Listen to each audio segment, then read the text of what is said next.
And we're live. Welcome to another Thursday Night Jam with RCJesus and SASquatch.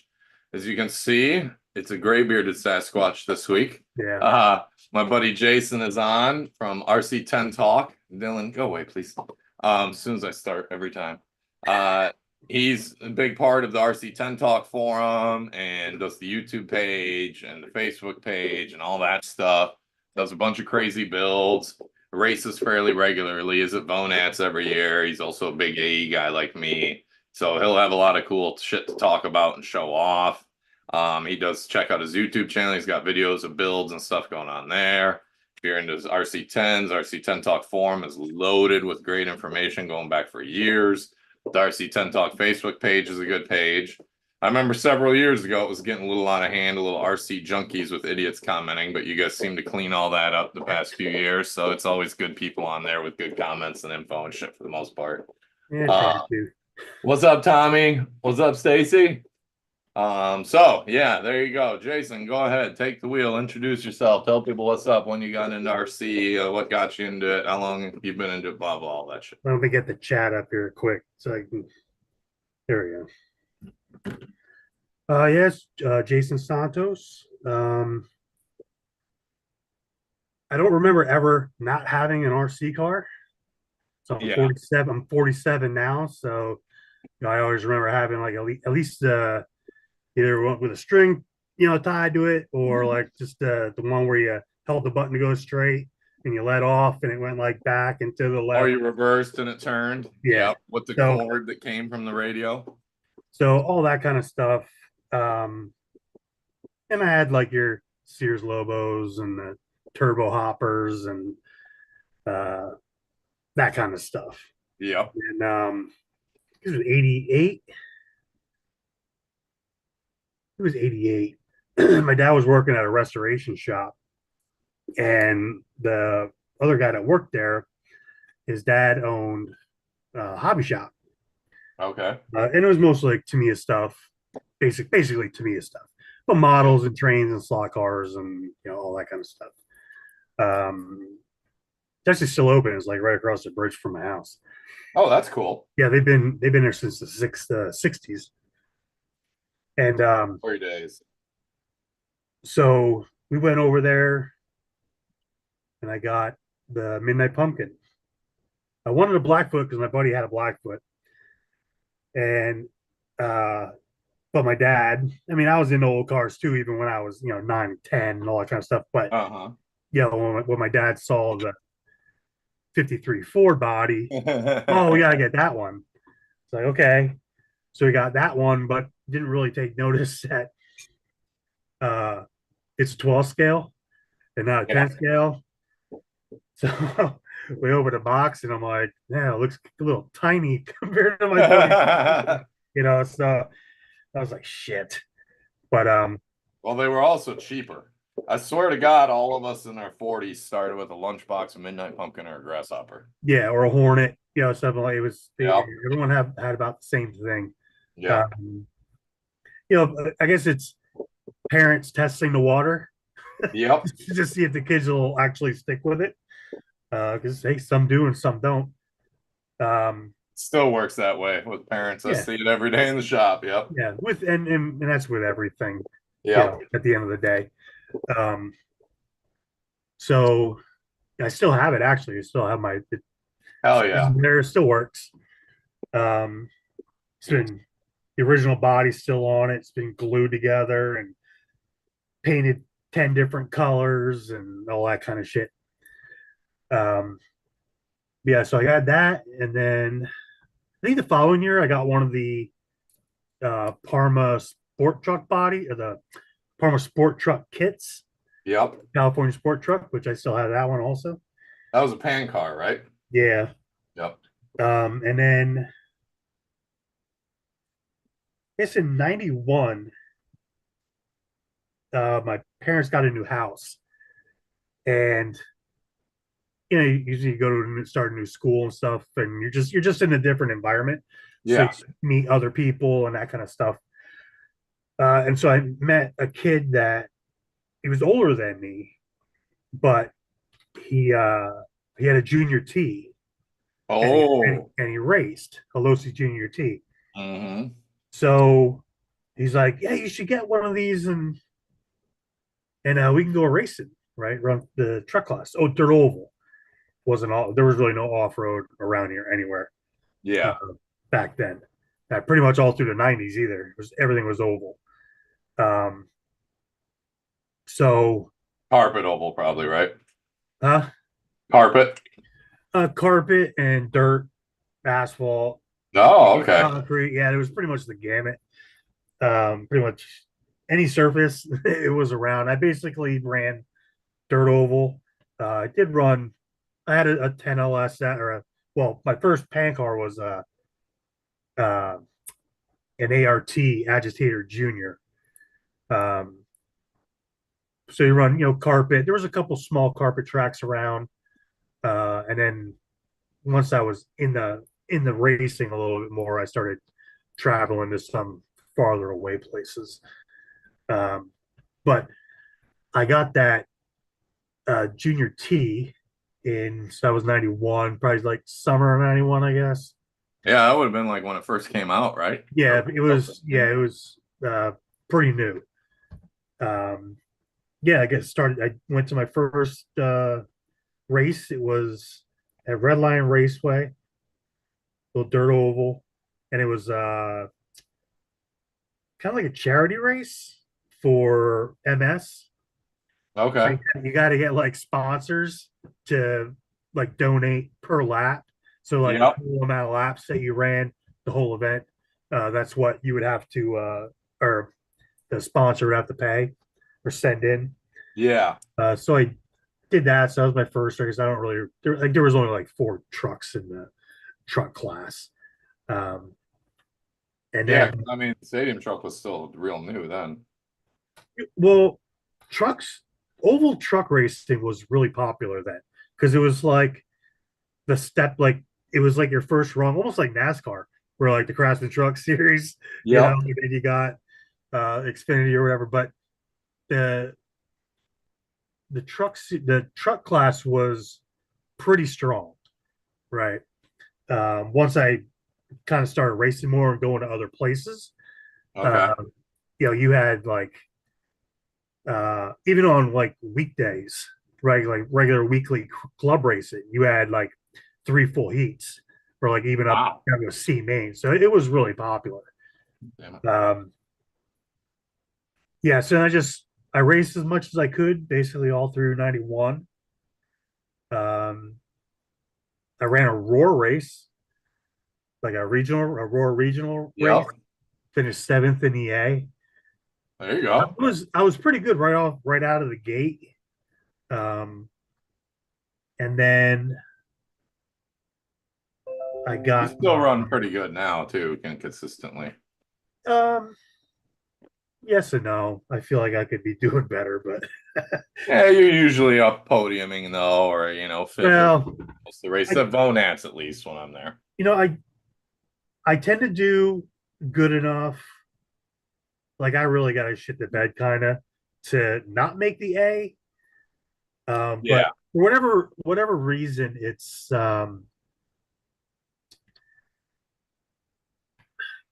there's something about like once we're all grouped together and you're just trying to get a clean start, kind of uh, let things kind of get settled down and you know pick guys off one by one. Yep. I haven't figured out quite how to race well, right? Like the racecraft part of it. Like Okay. I can when you're spread out during IFMAR starts, I can get in a pretty good rhythm. And Yeah. I think that's probably because of all the oval racing, where I'm more of like a rhythm person. Hmm. That's why I tend to do better on the bigger, faster off-road tracks than I do in the smaller, more technical ones.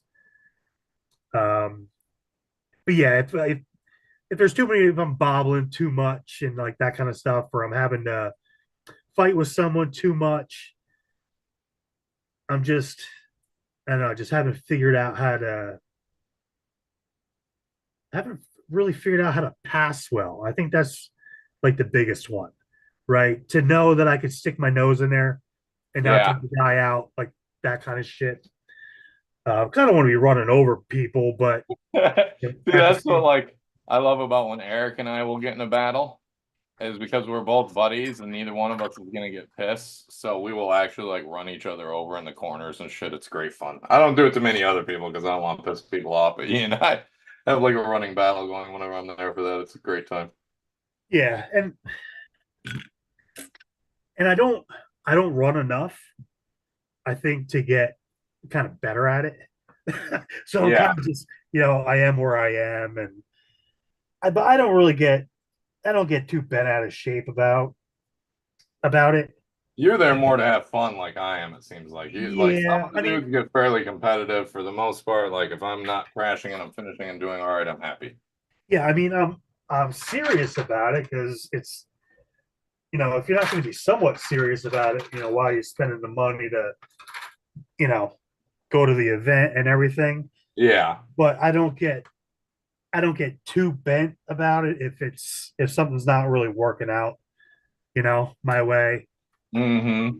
As long as I don't break, like if I can run all the laps, or run the not so much all the laps, but I can run out the whole main or the The whole race. thing. Yeah. Um, I'm typically good with that, or good enough. Yeah, I do get pissed when shit breaks because then it's like, God damn it. Especially if it's in like the first few laps. I feel like Yeah, you got robbed. yeah. So where was? Oh, so then let's see. In it's 92. I got my graphite team car, and Yeah. then it was basically turned into a dirt oval car. A EDM pretty much right away. All the parts were dyed black. It was never even built as a white car. Yep. All the parts were thrown into black dye and dyed black. Cut the rear shock tower down. Um, put the front shocks in the back. And got 56s for the front. Andy's rear body mount. The Andy's front Okay. bumper body Yep. mount, and a set of foam top. Well, actually, no. When I started racing EDM, uh, we used to run in the wintertime. We used to run What's EDM? the Eastern Dirt Modified. Okay. So you It's mean kind of like like Mud electronic Boss. dance music or whatever the hell it stands for. So I was like, huh? Yeah, yeah, like a dirt modified. Okay. Eastern Dirt Modified. Yeah, Yep. but so when I first started out, it was going into winter, so we used to run indoors at like fire halls and stuff on the Mm-hmm. hardwood floor. We used to have a track. The guy bought a bunch of PVC, and we used to have it was like a 4-inch outer wall and a two Yeah. inch like infield, and we had the bridge for the lap counter and the lap counter wire and everything.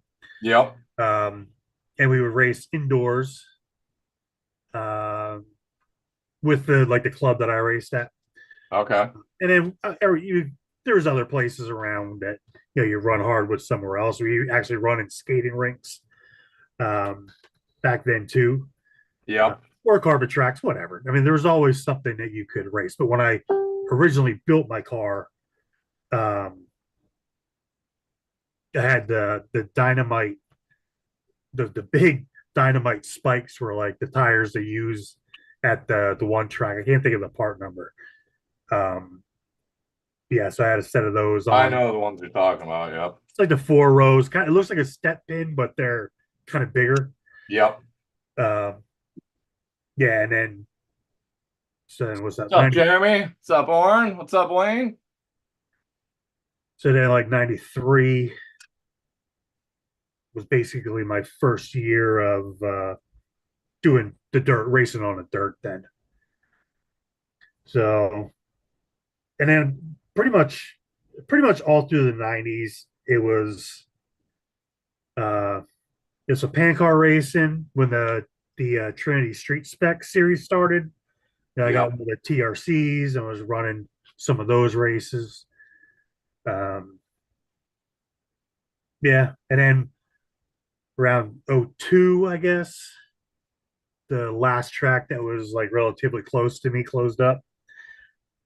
So So did you stay into it the whole time, yeah, nonstop, or like in high school, college kind of age well, years, you get out of it for a while, like many of us do?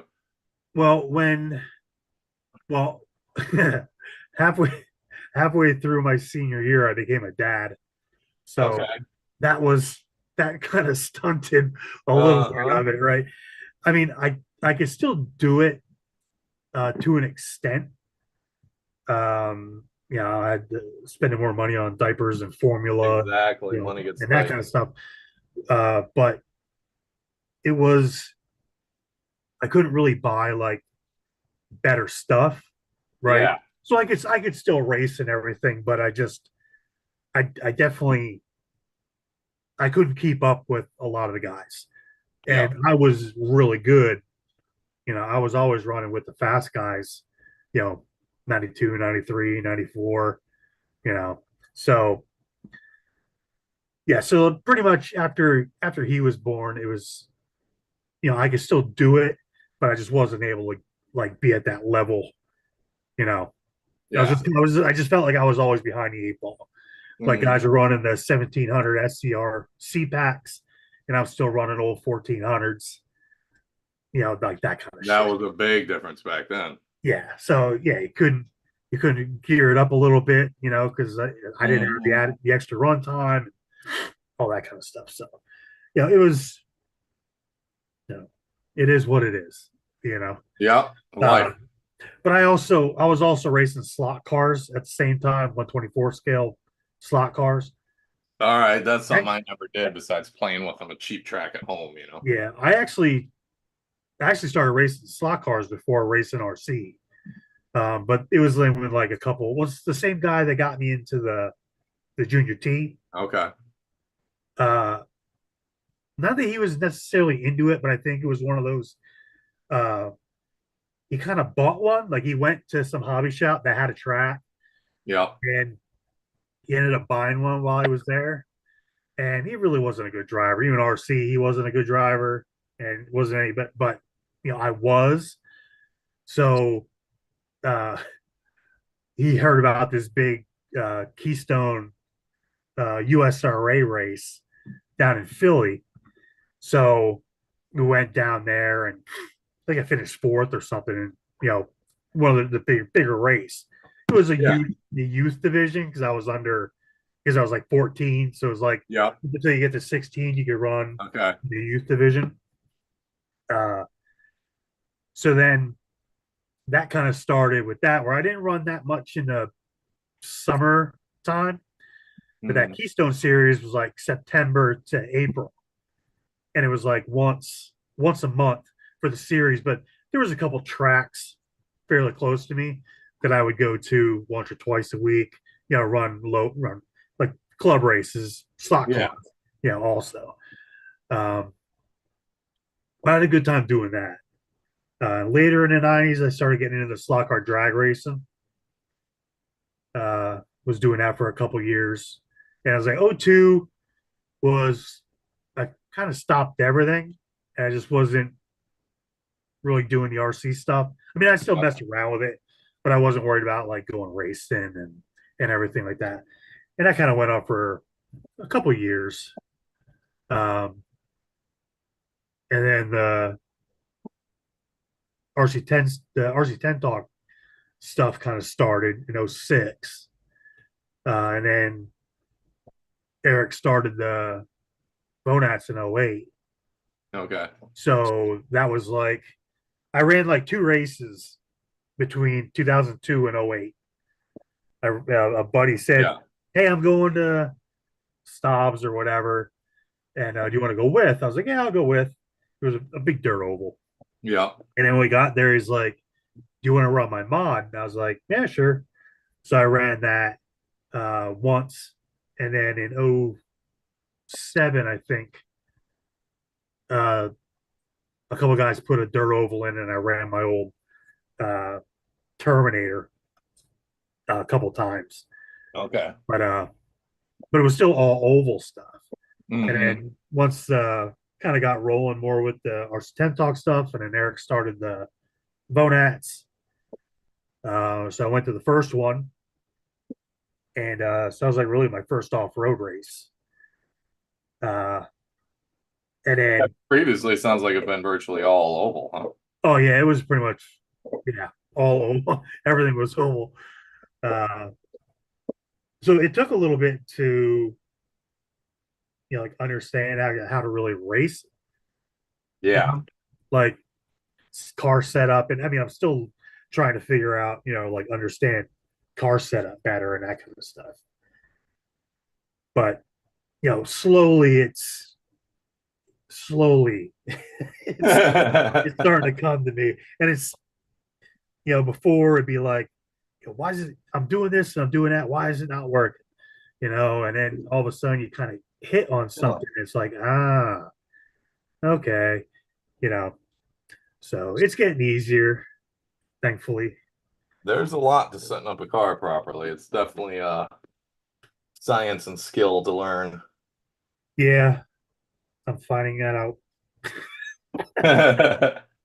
I'm not very good at it because I never raced enough. I know the basics, but like at Vonats, I always ask my Florida contingent team Sunshine, "Hey, what should I do? My car's doing this. I'll change your shock oil or do this or that." Okay, Yeah, well, and because it's those guys, Jerome and Jason, have a lot of racing experience. So yeah, and that's basically what I do too. I'll hit kind of hit up guys that I know have been doing it a while, or at least give me a baseline, yeah, and then I'll kind of go from there. um like the B2, freaking B2, trying to get that thing to work right was driving me crazy. And I finally hit on something. It was like shortly before, was it the second, yeah, this past North Carolina race. And yeah, the one a few months ago. yeah, so yeah, it went back in January. So it was like the end of around October. We had like one or two more races at Pit Stop Hobbies, and I I, I kind of felt like I was hitting on something at the first North Carolina race, because I tried some stuff to it, and it seemed to be kind of coming around. And then I basically let it sit like all summer, because I run my B2 or my B3 outdoors. So Okay. I just kind of let it sit. And then I kind of figured I probably want to try it. Or if I could get it to work, I'd like to race it at the North Carolina race this year, 2024. Yeah. So I kind of threw something at it, and I was like, I'm taking it to pit stop the last race or last two races, and I'm going to get this car to work. And I finally hit on something. So, Nick DeVito's down there in North Carolina. Yeah. I know he has some B2s and stuff. I said, hey, Nick, I said, you got an extra B2 laying around? And he's like, yeah. I was like, I'm going to give you this setup. You throw it in your car, and then, next club race or whatever at World of RC, give it a try, right? Tell me what you think of it. Yep. And so he did. It was like 2 weeks later, 3 weeks later, he's like, that worked really good. I was like, sweet. I Thanks was for like, testing it. so I'll be able to, go down there. Pretty much know I'll probably run the B2. I have my World's car with me also. Um, and the World's car was fast, but, and I took that out first. And I was like, yeah, it's not bad, a little pushy, but like, kind of typical with those. Hmm. And I found the B2 to be really pushy when I raced at Avonaz. oh, really? Yeah, but it was probably my setup. Yeah, probably. Because to me, it always almost had too much steering, Okay. and it was jumping funny. Like at pit stop, there was this through like that particular layout. It just had this fast section, and there was one jump in it that if I had my B3, I could just keep it matted and hit that jump, and it would just sail right over it, land right, and everything. The B2, if I didn't like completely let off the gas, jump it, and then let it land before I hit the gas again, the ass end would pass the front of the car. It was just cartwheel or endo, right? Yeah. And it took a while to kind of figure out a way to calm that down and still jump well, still handle the rest of the track well, but get through that quick. So it took a little bit, and then it was like once they changed the layout, then after that, it doesn't really matter anyway. Yeah, you got to change everything. So you spend 6 months trying to fix, or not 6 months, but you spend a couple of months, trying to get the setup right, and then it changes track, so then it doesn't matter. But once Nick said that, it was pretty good, I was like, okay. So I had taken my World's car out when we got down there, and it was pretty good. It was pretty good. Like I said, pushed a little bit. And then I took the B2 out, and you could just tell it was just, you could just feel it. You could, everything about it was just faster. Yeah. You could do the corners better. It was jumping better. It was because it's a little bit of a lighter car too, so that helps. And there was no like weight rules or anything like that. But it was just working. So I was like, yeah, sorry, World's car, you ain't fucking racing. You're not running this event. You're out. So I ran the B2, and this is where I'm saying where I'm definitely better on bigger, faster tracks. And that's what this track was. It was a fast track. There wasn't like super technical sections or anything like that. Mm-hmm. But I qualified 7th or 8th in the A. Barely got in. I mean, the car was fast the whole time. I was just having like stupid bobbles and hooking the pipe too much that the marshals were having to get me and that kind of shit. Yeah, So that eats a lot of time. I had like one good enough run to get myself in. So I got in without having to bump up through the B. And first, they off the horn, everybody goes, and there's this big ass pileup in the first corner, right? Or you go down straight away. Like always. Well, it's a long straightaway and this big sweeper, and then it comes into like this 180, almost hairpin corner, right? And the leader just caught the pipe with his right front, and it didn't like wreck him, but it slowed him down enough. And with everybody else like right on top of him, everybody just piled in. So there's this big ass pile up, and I'm kind of anticipating something. So I go like super wide, right? Around that. So I'm all the way out by the wall around this sweeper. Oh, yeah, I'm going to come in, just come around the backside of these guys. And then you can't really see the corner well. Well, I still got into it, right? So, marshals are over there, straightening everybody out, getting everybody going. And all of a sudden, I think I see my car, right? And I'm like 4th. I was like, oh, sweet, right? So you come over this tabletop into this left-hander, and then another left-hander, and I'm like, why is the car not doing what I'm inputting? With the throttle and the steering and shit. Yeah. I was like, oh my god, it's friggin' Nick's car, friggin' Nick. So I'm like, I'm following Nick's car, thinking it's mine, and my car is down in the gully over there now because they straightened me out, but I was doing whatever I was doing on the radio, so my car's over in a ditch. So they fetched me, and I was dead last. So after that, I didn't give two shits. It was just balls to the wall. I didn't care. I was sailing it off at every jump. I didn't Yeah, care. playing catch up. I made it to four. I made it up to fourth on the same lap as the top three, and they're all pro guys. They're all AE guys or whatever. Yeah. So that felt pretty good. So it's like I'm good. If it was a smaller technical track, it probably wouldn't happen. I'd have finished maybe eighth, something like that, 3 laps down. But if it's something where I can kind of open up and get rolling and kind of get into a rhythm, uh, I can do pretty well. Thankfully. But even the trucks there, I didn't do too bad. I think I finished fourth or fifth this past the race in North Carolina. I think I finished fifth, so it was pretty good. I definitely didn't drive as good as the truck was.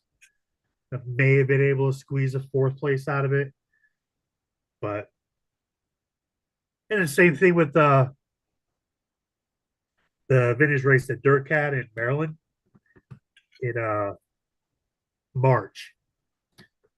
It was rear motors only, so I couldn't run my mid motor T2. Oh, Jerome would have loved that. Well, he doesn't run trucks, so That's true. it doesn't that shouldn't really bother him too much. But His hate for the mid motor conversions is hilarious. yeah, I mean, I get it, but at the same point, I've been running mid motor RC10 since the mid '90s. Yeah. It's dirt oval, but it's still what we were doing. So Yeah. not, it's Yeah, not it my fault. existed back then. It's not like it's not vintage. People did it. Yeah.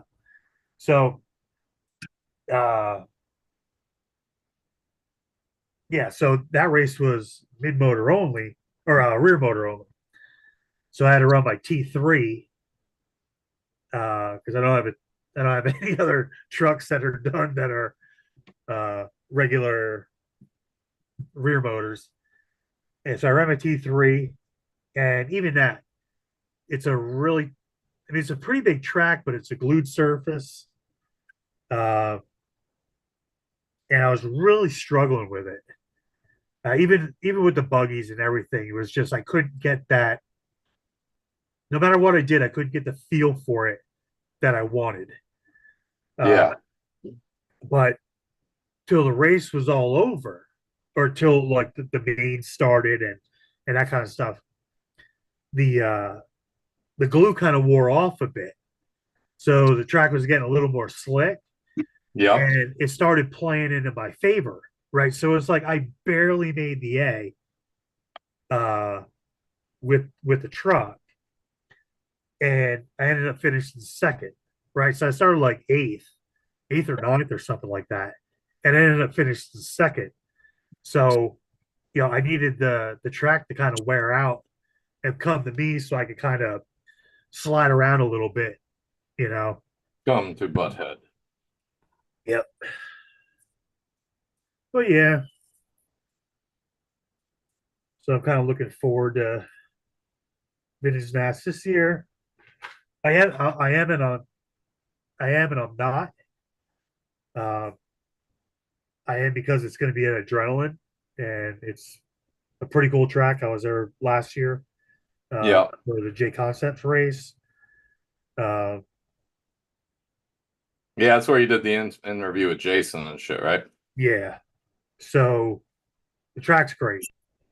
It's like it's kind of the closest.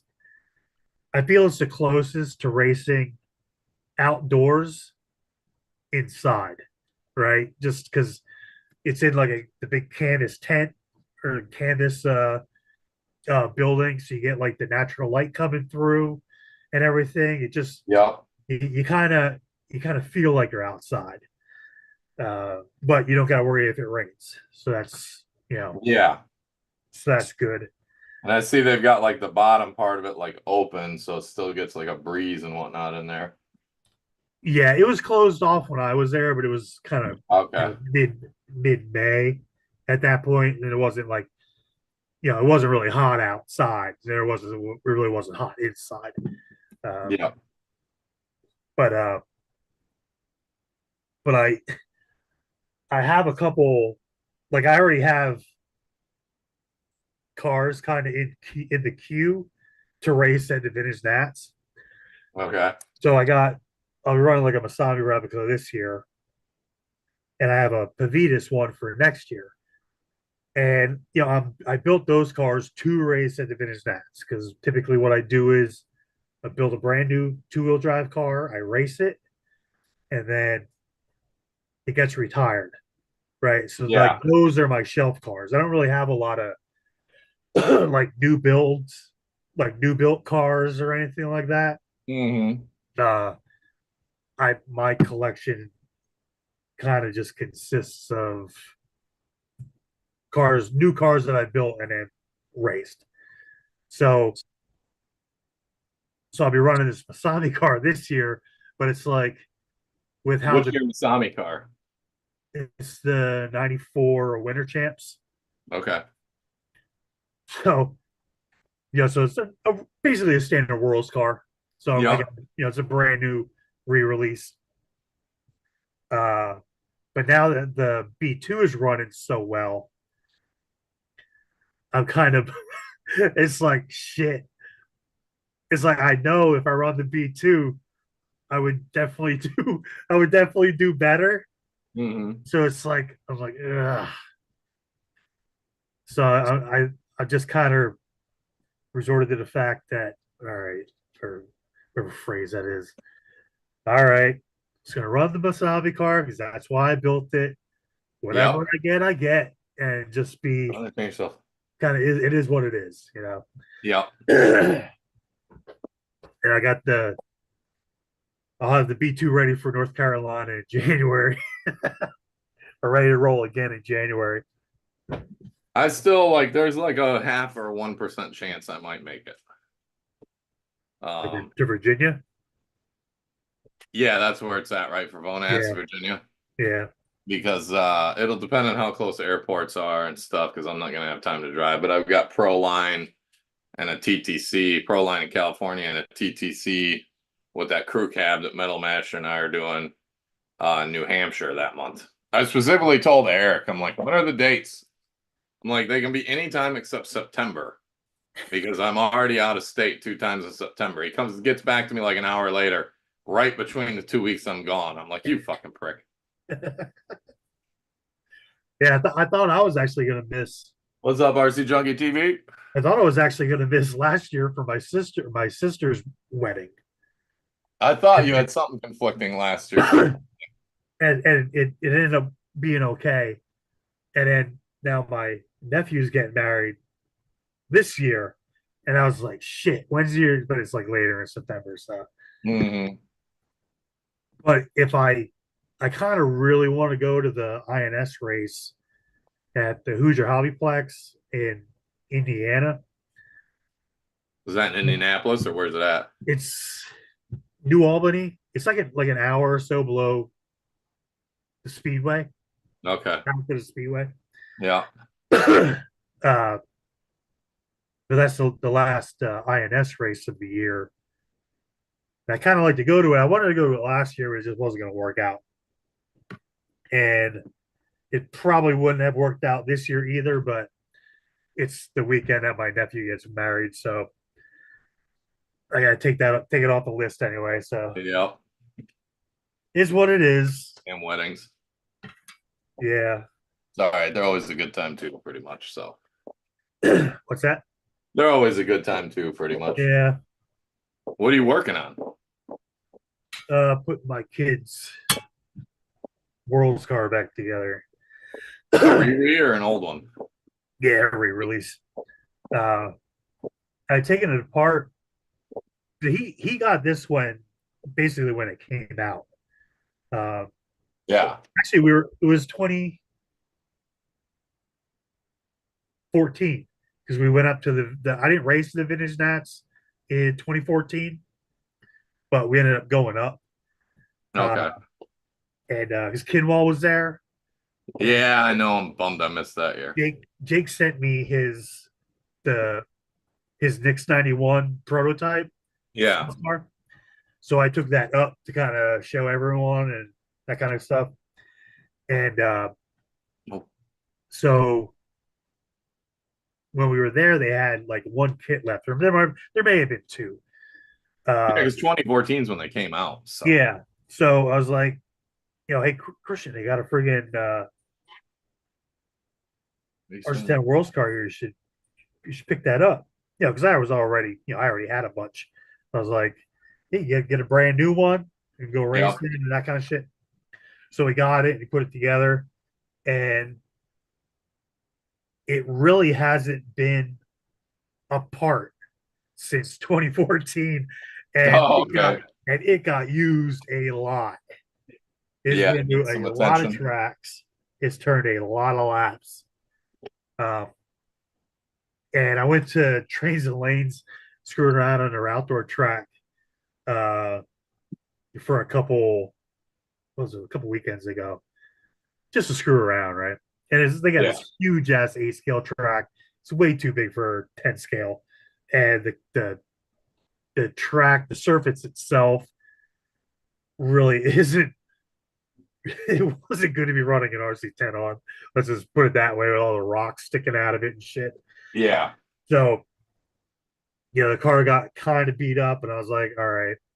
I'd been talking about changing the color, or having the stuff re-anodized and all that kind of stuff. Oh, getting fancy.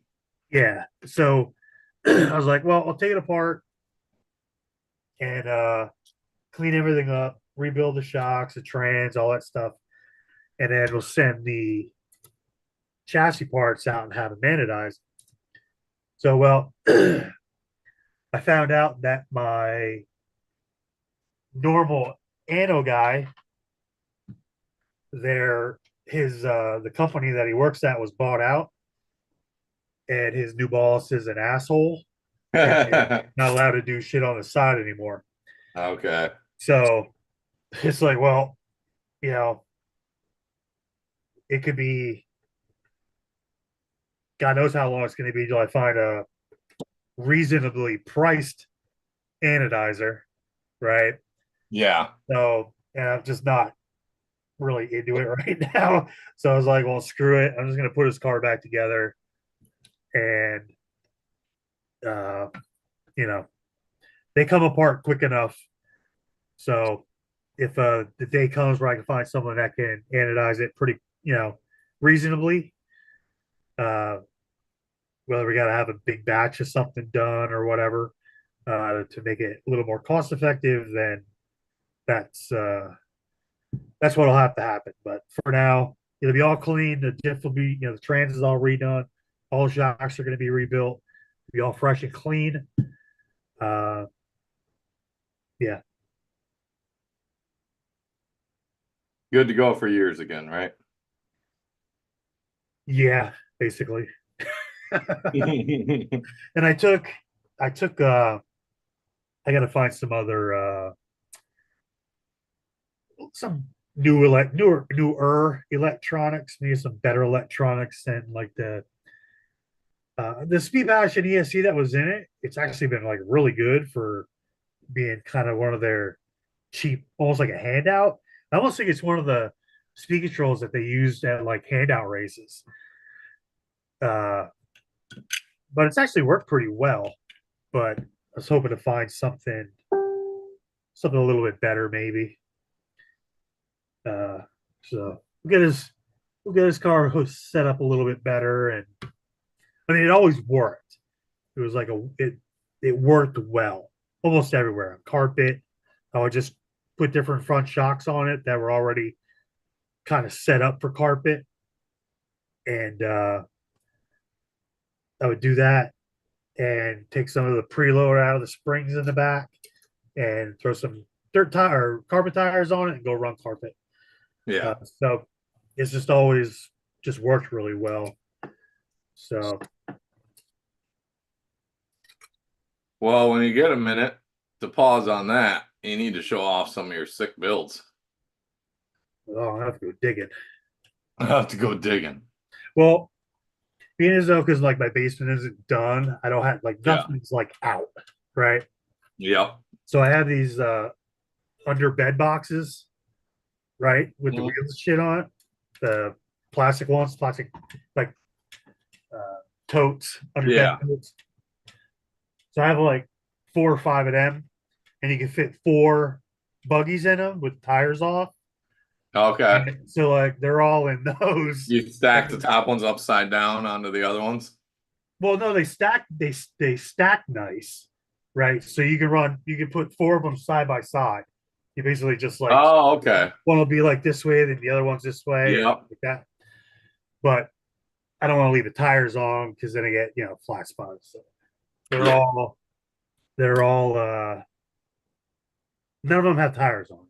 I'll go Oh, grab I'll go grab something.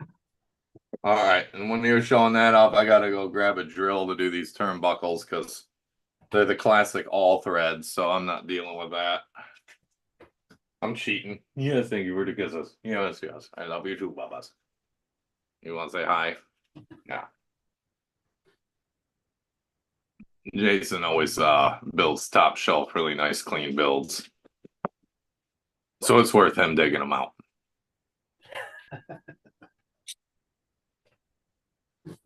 Oh. You do all your own paint too, or do you have other people paint it? Some stuff I've done, or some of my cars that I've done myself. I Yeah. can do it. I just don't like doing it anymore. It's like my Yeah. eyesight isn't good enough anymore. I got carpal tunnel in my wrists, arthritis.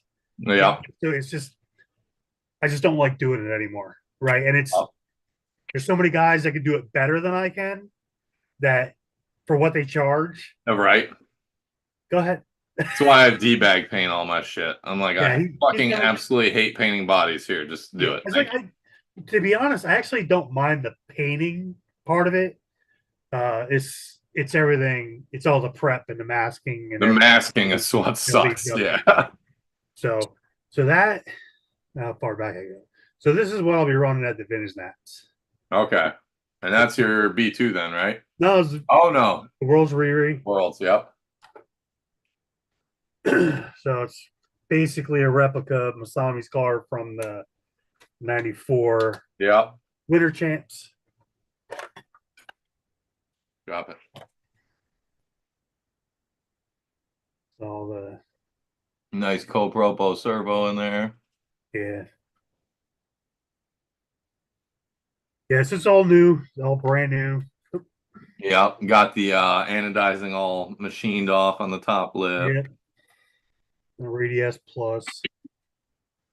Just ready to go.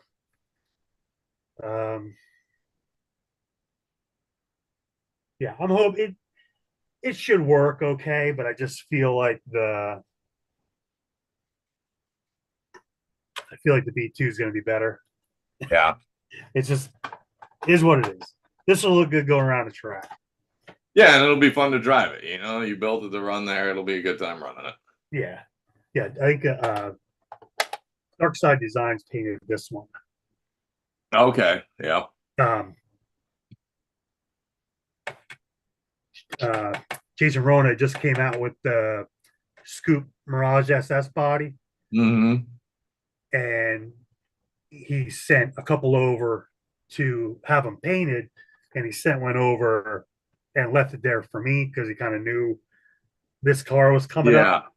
So he goes, "Hey, I sent a body over there for you, and just let him know exactly what you want." So I sent him all the pictures that I had, and yeah, Turned out nice. He does great work.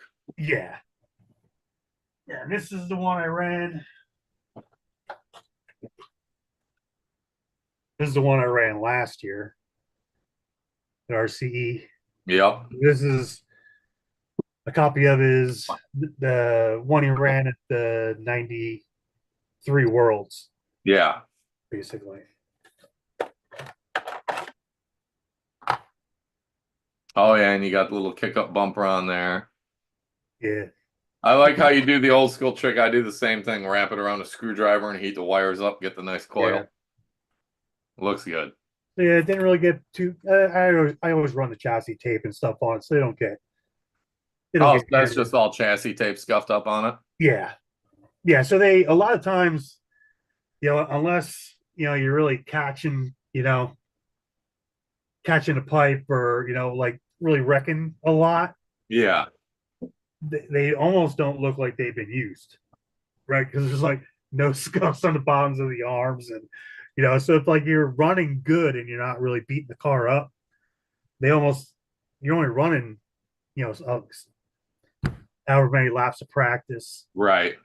2 heats in The a main, car gets like an hour's main. runtime on it total. Yeah, Weekend. it doesn't get run much, so they stay fairly clean. How hard is that chassis tape to pull back off? I've never used it. It's not bad. Does it pull back off pretty clean and easy? Yeah, Dylan, come on, man. I know some of them are a little.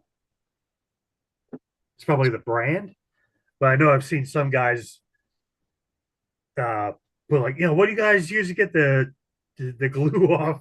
Yeah, It would probably depend on how long it's been on, also, but it's just like anything else.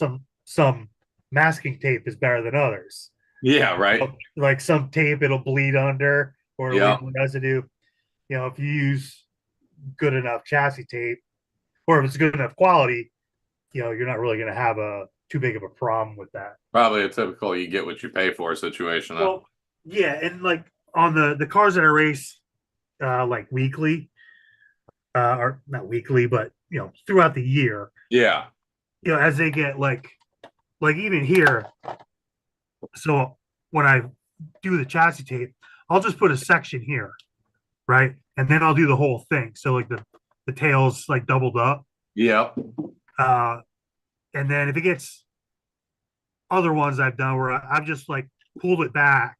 I'm sorry, I just like pulled it back to like maybe here, and then cut it, and then just put another 2 pieces here, and then lay it over top, so I'm not yep. replacing it all the time. So I try to hang on to it as long as I can. Who makes it? I've never even seen it for sale. I knew it existed, but I've never seen it for sale anywhere. That's I don't know if they still sell it, but J Concepts used to sell clear. Okay. It was like eight. Does it just come in a wide sheet and then you just cut it to fit your chassis? Yeah, Okay. it was like 2 pieces per package. All right. Well, if J Concepts used to sell it but doesn't now, the way Jason is, I could see it coming back again in the future. You can still find it, but not not as easy. I know I see a lot of the carpet guys and modern racers get the specific pre-cut ones with designs and shit on them and put on there, but I don't see the clear too much. Here's a couple of just like projects, like kind of long-term ones. That's one of the Knicks. Yeah, that's the next car right there. Yeah, it's a 91. Yeah. So this one's going to be a Kinlaw replica. Okay. A red trans for whatever reason, but so yeah, I have, other than really just shocks.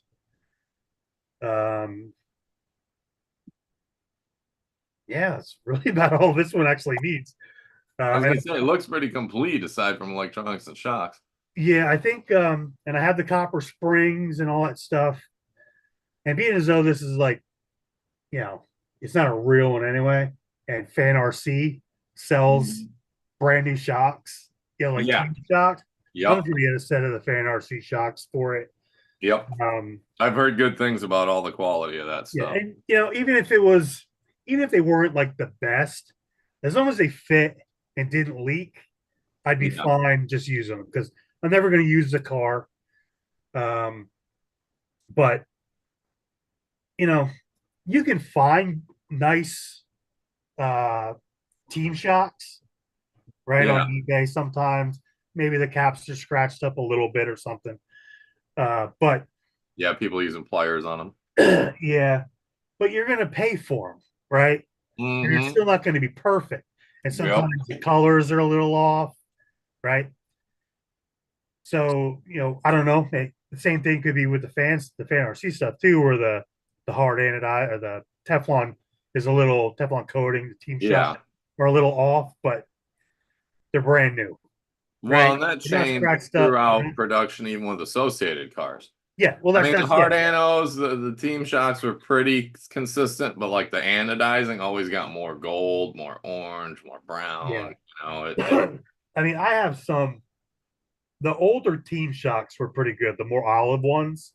Mhm. Once they started, I don't know, was it a PTFE or whatever? Like Yeah. how they are now. You get ones that, well, they're kind of olive, and then these are like kind of silver, and it was kind of hit or miss. Okay. But these, hopefully they're pretty consistent.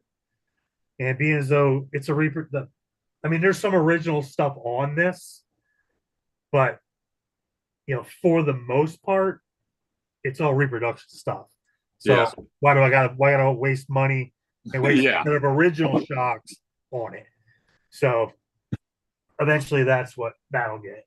I see Happy Trails is saying he uses vinyl on the bottom of his. What's It's that? for the chassis Oh protector. yeah, He uses yeah, yeah. vinyl. What is the stuff you get made out of? Is it like a plastic, like more of a plastic than a vinyl plastic, or is it like Well, vinyl? no, it's like the stuff that you'd put on a car, like on a hood, Yep. dog, the To clear, protect from stone yeah, paint chips and shit. protection, yeah. But Yep. it's Okay. like it's a little thicker. Like you can get them in different mill, Yep. like 6 mil, 8 mil, or whatever. Yep. I don't know. I don't know exactly what the J Concept stuff is. It's not like super thick, um, but it does. You can use it up pretty long. So, Yeah. and like I said, the tails always get beat up more than everything else. So they get too Yeah. bad. It's always the front kick up, and then the tail always. And I Just typically the always run same. a bumper, Yeah. right? Just because of that. Um, but I'll run I'll just cut a section out of the back, put some new pieces down, and then overlay it. So I'm not like wasting it, right? Yeah. It doesn't really need it. So this is another one. So in the uh, at the 91 Worlds, some of the guys were running basically the introduction of the RPM Worlds front end, Yep. right? So they ran it in the extended nose plate length like a Yep. truck. They ran the truck steering bell crank with the RPM Worlds arms. They had this tower kind of mimics the Composite Craft Worlds tower, Okay. actually more than the RPM one. But the the Composite Craft one didn't have the cutout here.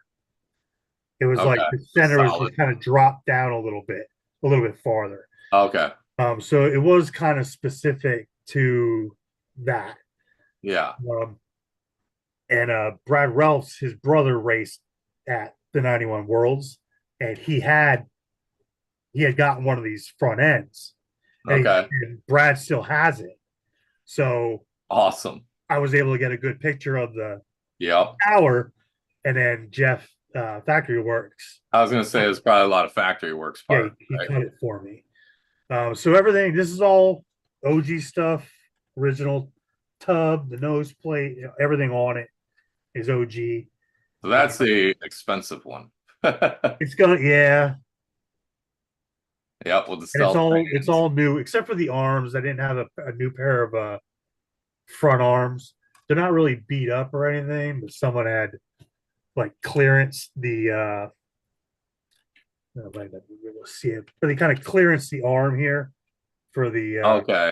for the steering. Yeah, I can see a little bit like they Yeah. just took a Dremel. And, Yeah, but other than that, they're not scratched up, they're not beat up. They color wise, they look pretty good. But yeah, so I'm kind of working those two like kind of in conjunction with one another. That's why they're both kind of at the exact same spot, waiting for shocks. yeah. But this one has to get originals because it's all This one's all OG. Yeah, when everything else is original, you got to get the right Yeah. shot. This is TNA titanium dog bones. I guess dog bones were, I guess, in the bumpier tracks, the dog bones were preferred for what I'm hearing. That's why all the 90, Really? that's why all the stealth cars had dog bones and not universal. Okay. See, So I because would think it's the more, universals work better on bumpier because bumpier, you're more likely to have that fucker go zing. it's not so much that, it's more the binding Yeah. aspect of it, as opposed to them flying out. I don't know, that's what Brad told me. So Yeah. he would know. Yeah. He was associated guy. So hey, whatever, whatever you say, Whatever you say is what I'll I'll, do. I'll go with it. Yep. I guess that's why all the 91, all the stealth cars had dog bones also. Mhm. So that's why, okay, well, I'll just put dog bones on this then too. Yep. And they're cheaper and easier to find than original CVAs. Yeah, it's like I had them, but I kind of didn't really want to use them in that. And it is true, I guess, now that I'm thinking about because back then they were the CVAs as opposed to CVDs. Well, they're more like It just was like more of just a straight U joint, versus the round with just the one pin. So yeah. I can't remember on my 10T if those get too high or too low, they can bind up a little bit. Speaking of my original Midnight Pumpkin, Hell yeah. there it is. Fucking HPI Yep. steer wheels, fucking Pro Line mashers, the original mashers. It's Yeah, still in good shape too. yeah. The freaking body has a big crack all the way up there. Yeah, That shoe glued the shit out of it on the it inside. happens. Crack through here, and you'd always break the body mounts on these. Yes. They got freaking RC10 body mounts and shit on it. I was like, never broke another one after that. I got aluminum ones for the lunchbox that came out the side because those things would always just shear off, Yeah, with the bad landing or something. I had The aluminum ones, never a problem. when I don't know what year it is, probably 89 probably. Parma came out with the Bigfoot shuttle, the Ford Aerostar body Yep. for the lunchbox, Midnight Pumpkin and stuff. Yep. So I got it, and then I had to get um, I got the lunchbox, whatever parts thing, whatever Yeah. parts tree it was to get the body mounts. And even with that, uh, flipping the body, even a Lexan body would break.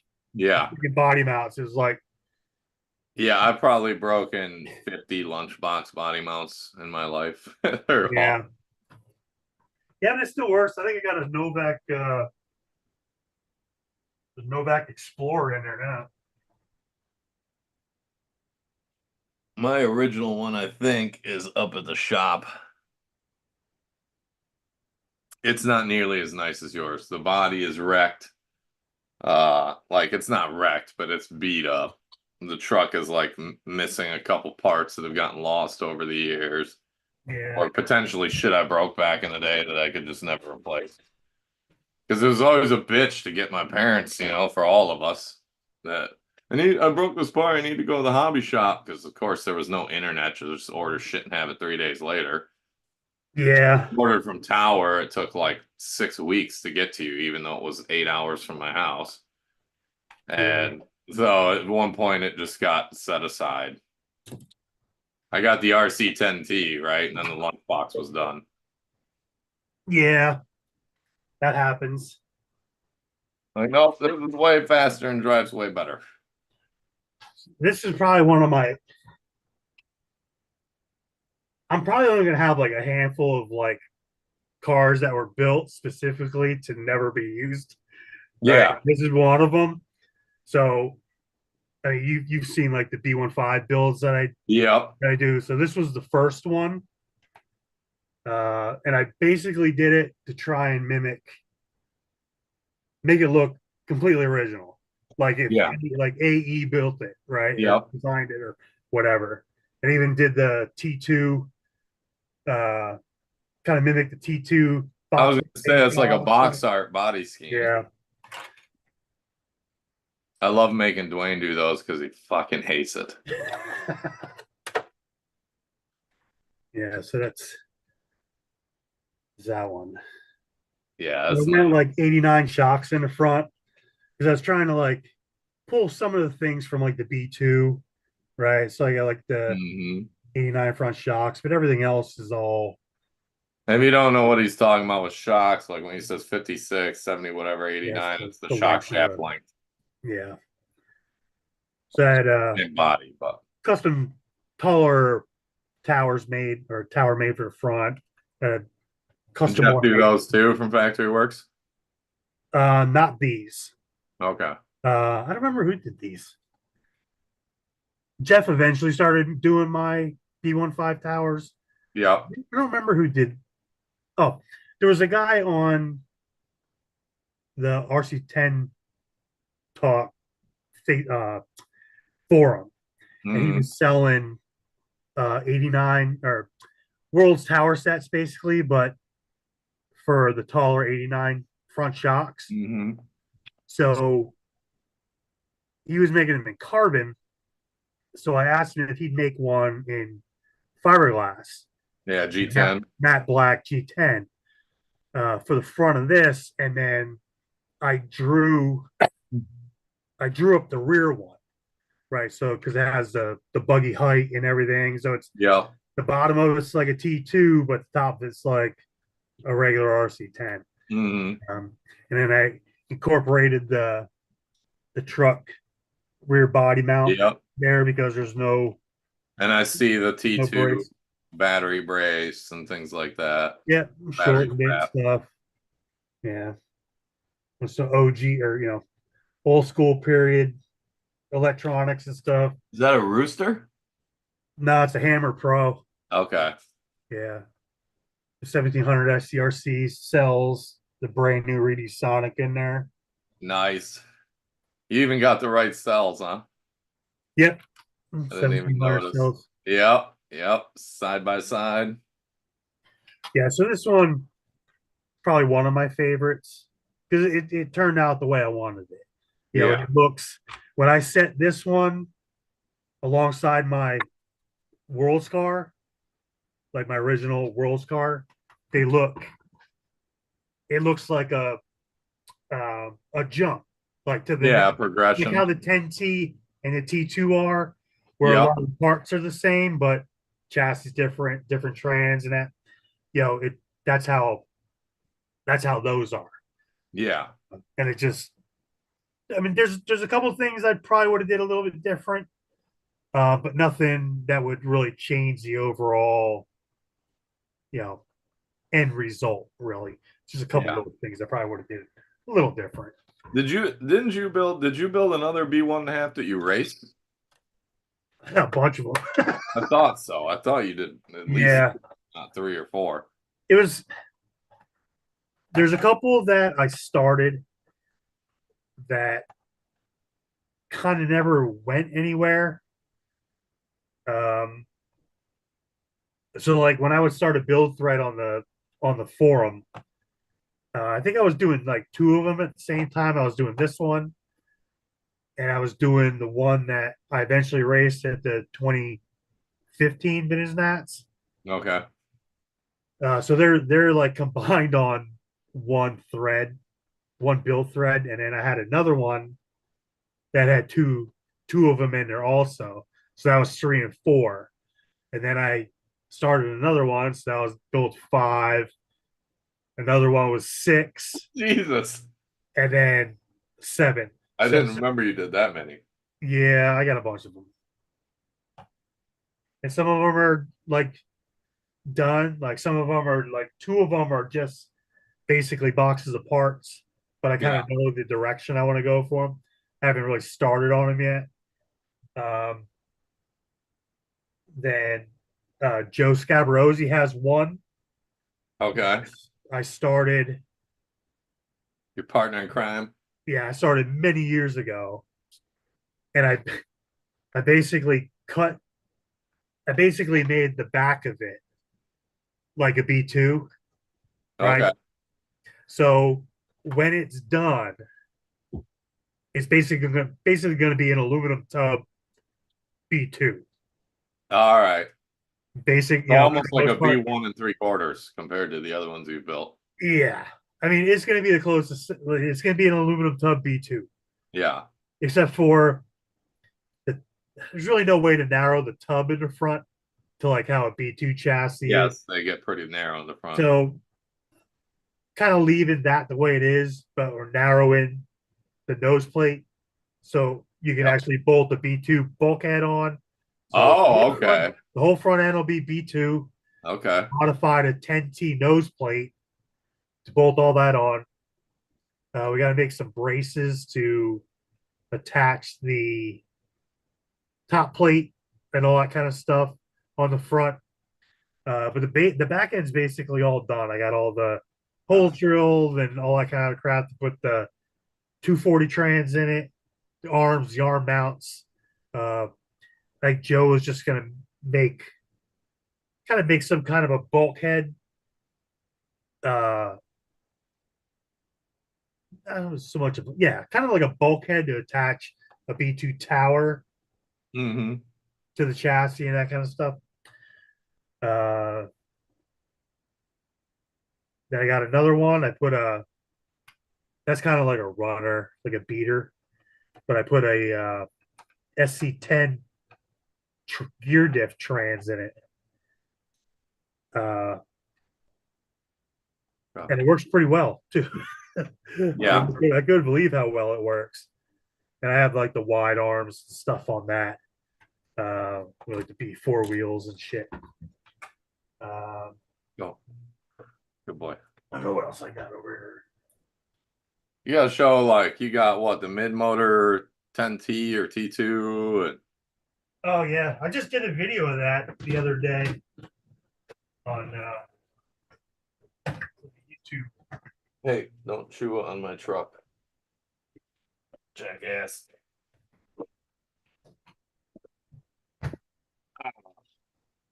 Just move my leg the wrong way, cramping. Ah. There we go.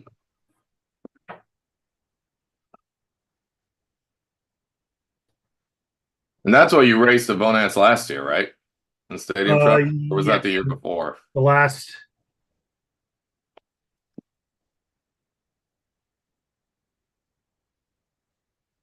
I think the last 4 years. Has it been that long? It had a different body on it. Dwayne painted this body up along with one for my World's car. Okay. That way they matched for the J Concepts race last year. Yep. You gotta be fancy. Yeah. Yeah. I love how you just like reverse the motor plate around on the back of it. Yeah. Well, the motor Blue plate, chassis. yeah, the probably hard to see. But the motor plate, I didn't have to do anything with the motor plate. I just took the spacers out of the this side of the motor or this side of the trans where it has recess to put the spacers and just put the spacers just on the outside. Like there's no okay, under the spur. Oh yeah, I see. Okay, yep. They're just where like the screw heads normally would go. Yeah. The recess didn't matter or anything like that. So yeah. I didn't have to do anything and it put the motor plate right where it needed to be. Yeah, it just flipped around, right? Yeah.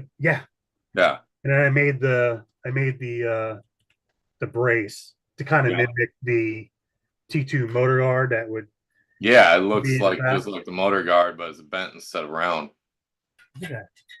I loved racing my T2 last year. The T2. Awesome. Yep.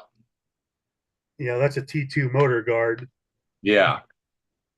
So it kind of mimics it. Yep. Yeah, and then just flip the trans around and putts around in the back. Just made it all work. And that truck did well. It would do a lot better with a better driver. Well, that's always the case. Mark Ball was like before Mark built his EGT.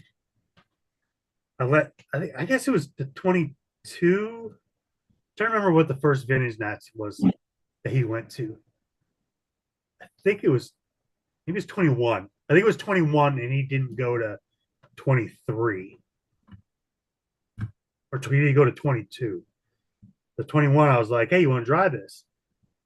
And he took it out. He's like, oh my God. He goes, I'd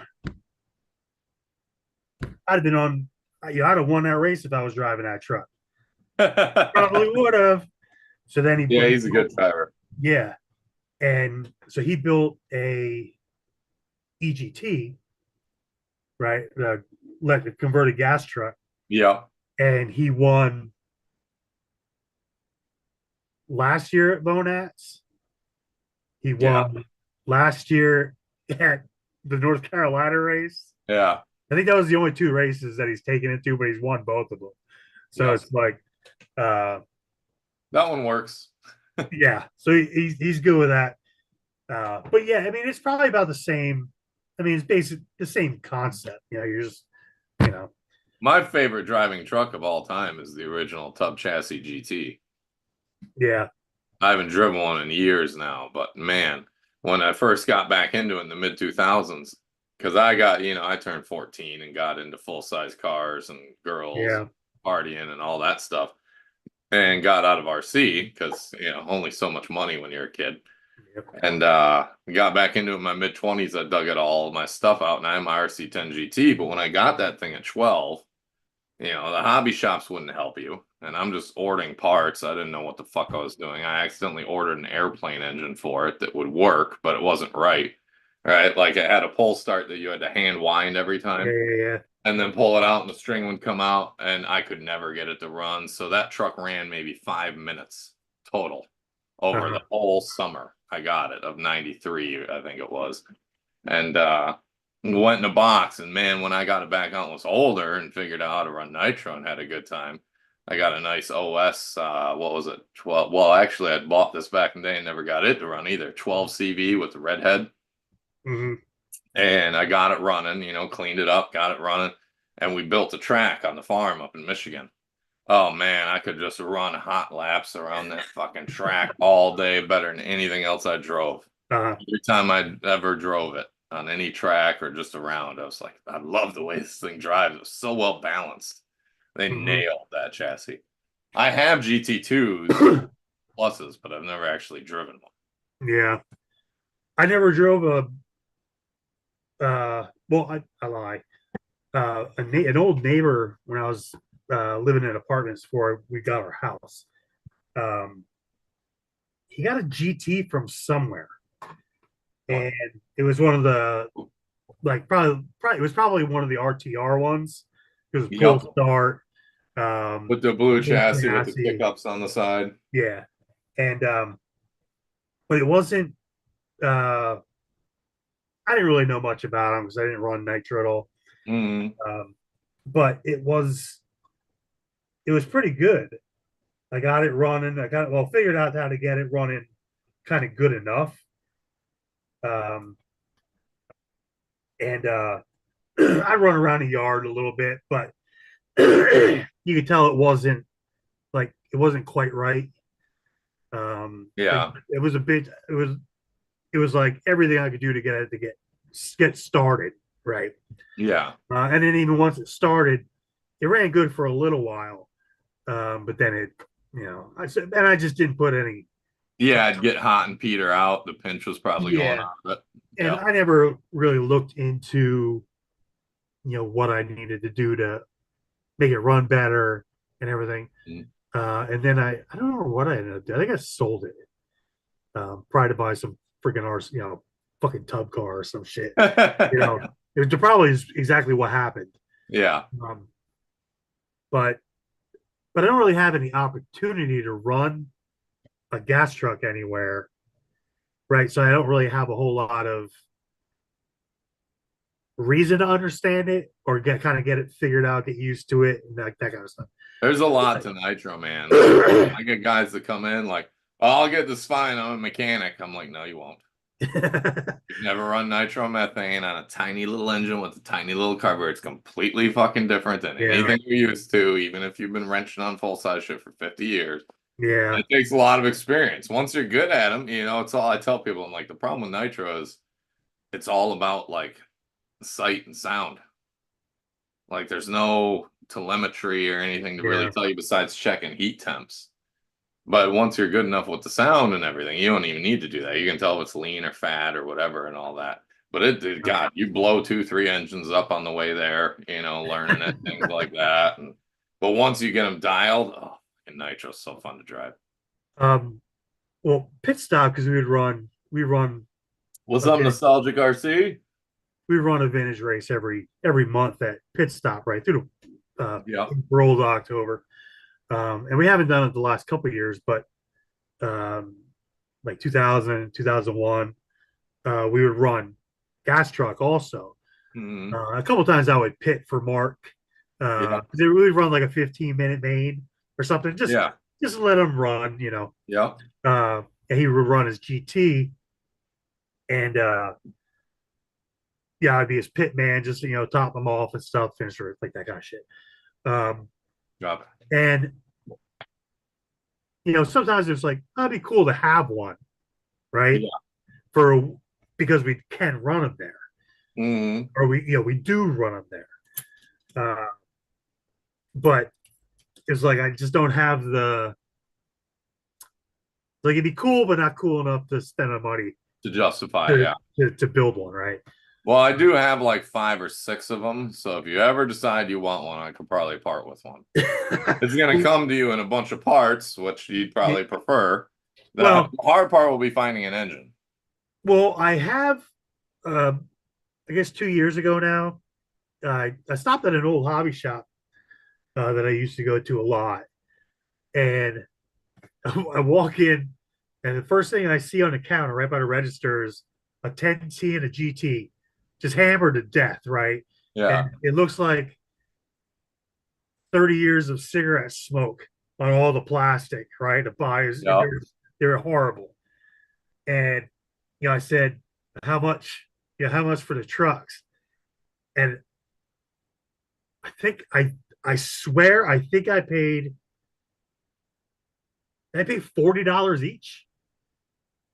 I can believe it. I think I paid $40 each, and they're complete. I got Yeah. radios with them, look at everything, right? But the gas truck had the engine, everything was in it. It was a tub GT. Yeah. Those are my favorite. So tore it all apart and stuff, and I gave Mark the motor because it was stuck, right?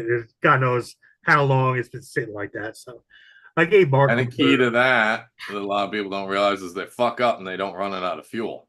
Yeah, Like, no, you run it until that tank is bone dry and the engine goes, and then you're clear. But if you kill it, all that castor oil and shit in there, they yeah. can be salvaged easy. I've done it thousands of times. But you got to pull the back plate off and fill the whole crankcase and everything with nitro and let it sit for a couple hours. Because a Uh, lot of people try and clean them up and they forget about that little tiny pinhole in the rod for lube. And if you just clean it up real quick, that doesn't get cleaned out. Engine blows up in 3 minutes. So if you let it yeah. soak for a while, it eats it all out, and then you clean it out, and they'll run like a top if it was a good engine. But I gave it to Mark. I told him to look at it and if he could do something with it. Uh, Mhm. but no one's really brought any of the last 2 years anyway. So like even that kind of makes it like Well, why? nitro's $50 a gallon now. Yeah, but it's just one of Like, those. The guys aren't even going to bring their trucks to run them occasionally for the vintage races. I'm already kind of on the fence of not really wanting to do it. yeah, But if Mark, let's say Mark had two of them and they were both ready to roll, and he said, "Hey, do you want to run this one?" Yeah, I'll run it. yeah, But it's just, I can't. It's hard for me to justify. I didn't do it back in the day. There's no hmm like sentimental. yeah. You don't have the nostalgia. Yeah. There's nothing that isn't there for me. Yeah, So it may be a different story if there would be. I'd be a yeah, lot more into wanting to get one together and wanting to race it. But it Right. would be nice to try racing one at least once. Oh, they're so Right? fun, dude. The tub chassis drive so awesome. Yeah. Best thing I can say is they're just amazingly balanced. Like that car is it's just dialed. The Yeah. factory specs out of the box, a little bit of tweaking and away you go. I actually bought one off a buddy that's the true proper box art truck Oh yeah. with the Yokomo engine and everything. Because I wanted one of those since I built mine. And then he was needing some money for something and didn't really care. And I told him when he first built it, I'm like, if you ever the proper servo receiver, like fucking everything is nailed in it. Yeah. And I'm like, if you ever sell that, it's mine. He's like, okay. And then he wanted some cash and was like, yeah, I'm willing to get rid of it. I was like, fucking sold. What do you want? And he sold it to me for a fair price. And I got a brand new box with it, all the paperwork. Like, it's a perfect shelf queen for display. Uh, I I still have the GT that I Yeah. got before. So, and the tub is like mint. So it's like it's almost a shame to actually use it. Uh, Yeah. for how some of the truck looked, or you almost felt like the tub must have been replaced, right? Just because of how like the rest of the truck kind of looked. It was that beat up, huh? Well, It like wasn't just filthy. yeah, I mean the arms and stuff were beat up way too much Okay. to not for the chassis to not have a scratch Yeah. on it. It's like one of those. So Yeah. I think at some point, somebody swapped in a new chassis and maybe didn't really I think can I can tell you why. They fucking hit something head on and probably because we got a new chassis on it. the nose plate's really clean too. Yeah. So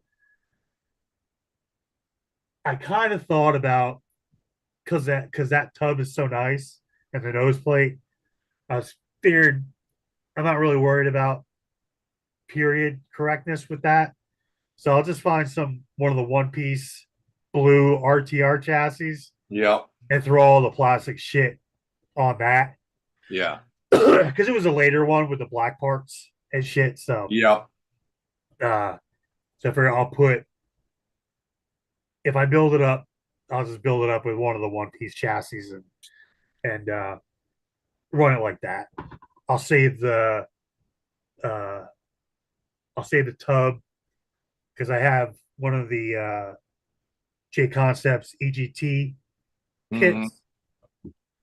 So I had been waiting to find the proper GT to do that too, right? Yeah. It's not really the best one because I basically got to replace all the plastic shit, but it has a mint tub and you know and nose plate. So And the mint tub and nose plate, like if you're not attached to it, is a good sell to get money to buy other parts. So yeah, well, I was going to use they're that. hard to find.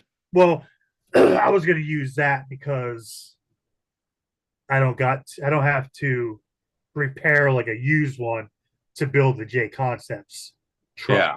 Oh yeah, yeah, I gotcha. So because I got I built with Jason, I built the original, the prototype one, and then I raced it at the Vintage Nats in 2017 or 2018. And then after the race, I gave it back to them, and then they did all the promotional picture stuff and all that stuff, Yep. and then uh, he created a kit that was like really limited Hmm. edition. Like they only made like 30 of them. Yeah. Right? So they're like What super year fucking was this?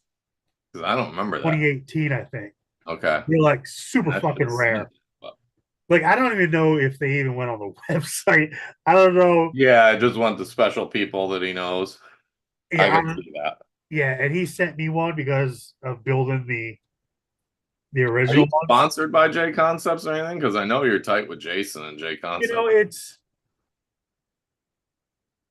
let's just say there's nothing like I was never, hey, do you want to join a team? Yeah. I think it's just kind of, it's You're just just one kind of the of, guys. huh? You're just one of the guys. I think I'm one of the guys. there's nothing formal. There's Yeah. no contract. There's no nothing. But Yeah.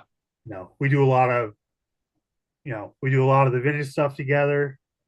Um, I had a new in box. I think it was a T3.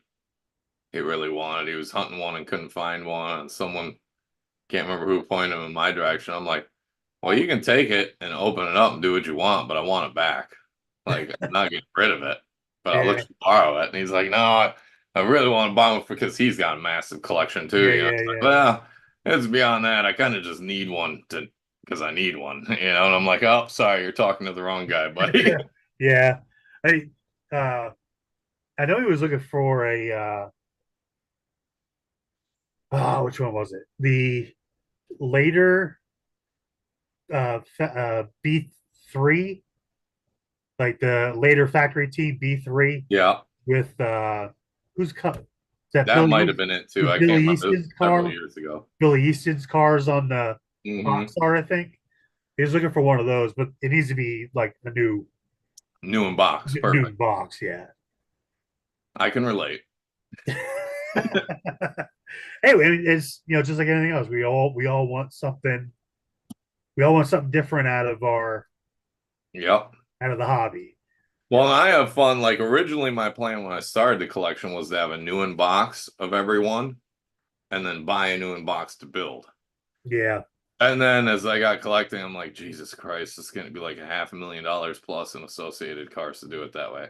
You know yeah, what? I'll just be the dickhead that buys new in boxes and opens them and builds them and set the box behind it and ruin the fucking value.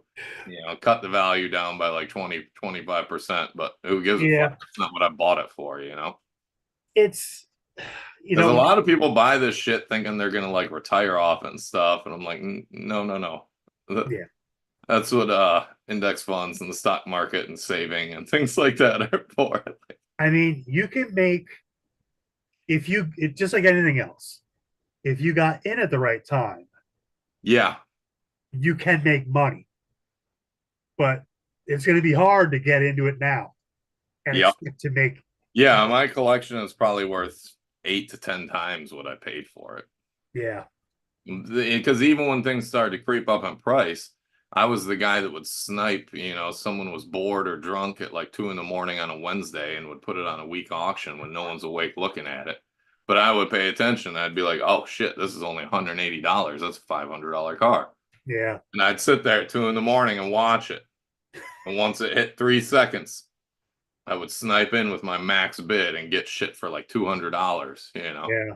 Like, all right. And it was like, how'd you get this? I was like, patience and a lot of time. I And used to live on eBay for several years, man, like 2, 3 that's times a day. patience is a big thing Yep. with the vintage shit. I mean, there's guys that are just Deals gonna, come up. yeah. I mean, a lot of guys are just impatient, and they'll, as soon as they see it, they'll buy it, no matter like if Yeah. they need that part for whatever. They're gonna spend the money and buy that part. Where, and that's one reason why I have so many builds started, Yeah. right? Because I'm not in a hurry to finish them. Because once I'm Yep. done with them, it's like what I'm once they're done, and they're just gonna Yep. fucking sit there, right? Over. So I almost don't care if shit never gets finished. Not never, but you know what I mean. Um, Yeah. but you could wait and see everything comes around.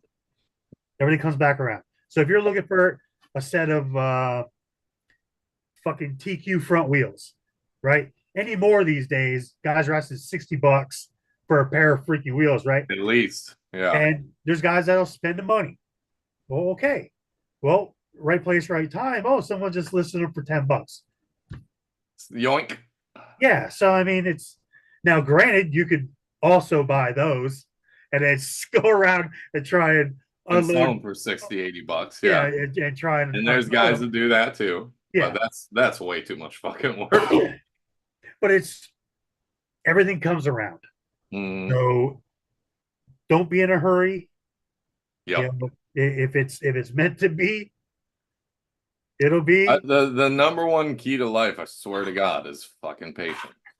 Yeah. If you are patient, sometimes you might have to wait 20 years for shit you want. But Yeah. then 20 years later, you're just, oh my God, what a deal. I'm so much better off having waited. And Yeah. then it's the right time in your life for it just by chance and all that, you know. Yeah. What's your favorite build you've done? And then show it off real quick because I got to pee.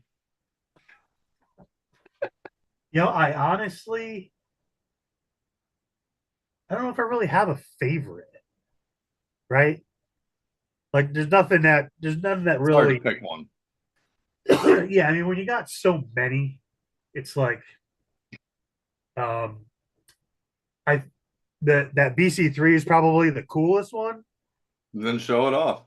Uh, Get it out. And then I will be back in about 45 seconds to a minute.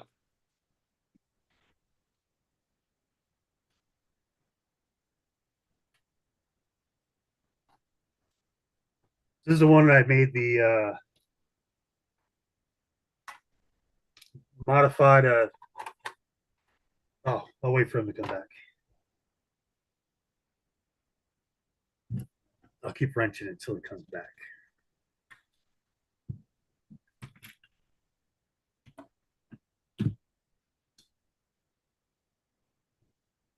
How's everybody doing in the chat?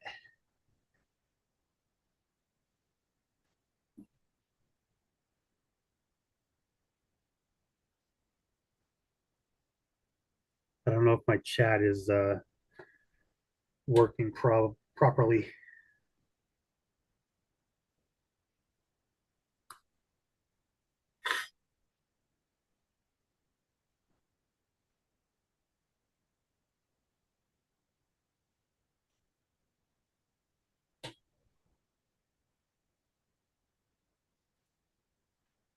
Where is it?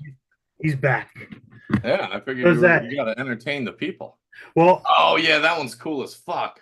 Yeah, so it's the one That one was a lot of work. I remember watching you build that and struggling to get parts to work and shit. Yeah, so I basically modified a TC3 to fit a B3 front end.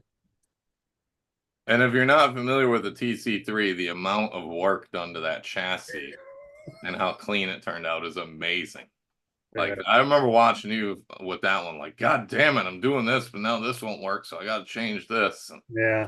So it's basically, it's mid-motor, kind of. Yeah. Right? So it's just, the battery it's not where the battery is sitting this way and the battery's in front of it, but the motor's sitting this way, the battery in front of it. They're both kind of, back there at the same time. And then Joe made Scabarozzi made the arms for it. Yeah. TC3 hub, so I can run the B3 wheels. What do you make those out of? Delrin? I think it's just those are just nylon. Okay. Yeah, and then he made the bar there for the camera links, and they're basically in the same position as a TC3 was. And Jeff made the towers for it. I asked him to because I wanted everything to fit under a B3 body. Like, I wanted it to look like a B3 sitting there. So, because I didn't know exactly how the bulkhead was going to be, because Joe made the bulkhead also, I said, just make it your B3 tower, but just leave it like wide at the bottom, like blank basically on the bottom. Yeah. And then Joe could shape it and drill the holes wherever he wanted. So we get the height of the tower off the chassis, the same as the B3 and all that kind of crap. But yeah, so and that's not one you drive, is it, or is it? Yeah. Is it? Yeah. Yeah, it's what all the You didn't run that at Vonats though, did you? No, it's not legal for there, but it's right. It's a little too far modified. Oh yeah, it does. Yeah. So that one's pretty good. How's it do? It's on a high bite track, it's pretty friggin' wicked. Right? Yeah. It makes sense. We had it, or I ran it the first time I had it on the track was last October. It was like finally got it done. Um, I had everything basically done, but the chassis had too much flex in it. It was cracking my seams there. Ah, So I made the top brace out of construction paper and then sent that and the chassis to Jeff. And then Jeff made the top plate for it. So that strengthened it all up. the original CAD. That's what I call when I'm making templates with cardboard. Yeah, I'm doing CAD, cardboard Yeah, aided because design. I couldn't draw shit on a computer in my life, 2D or fucking anything. So yeah, so he made that for me, and then I got it the last race in October at pit stop.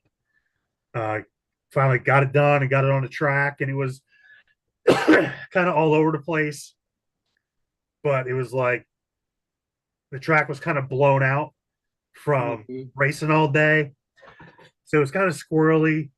Um, I still had the molded TC3 out drives in the trans. Yep. It must have been a racer kit, the one that I had gotten. So I had the plastic out drives, and the diff really wasn't working properly. But I was able to set it on the track, drive it around, see how it worked. I was a little off on the gearing, so it was kind of slow. And then Mark Baldwin was there too, so he drove it a little bit while I did some video of it. And then I already knew basically it needed some changes and whatnot. So in November and December, I started working more on the back end of it, getting the shocks to really work properly and that kind of shit. Um, I'd add the GT mounts on the bottom, right? And that kind of Okay. Yeah. Yeah. I'd just see that. get the Yeah. For the shocks out shock. farther on the arms and uh, just just a lot of little fucking around kind of stuff.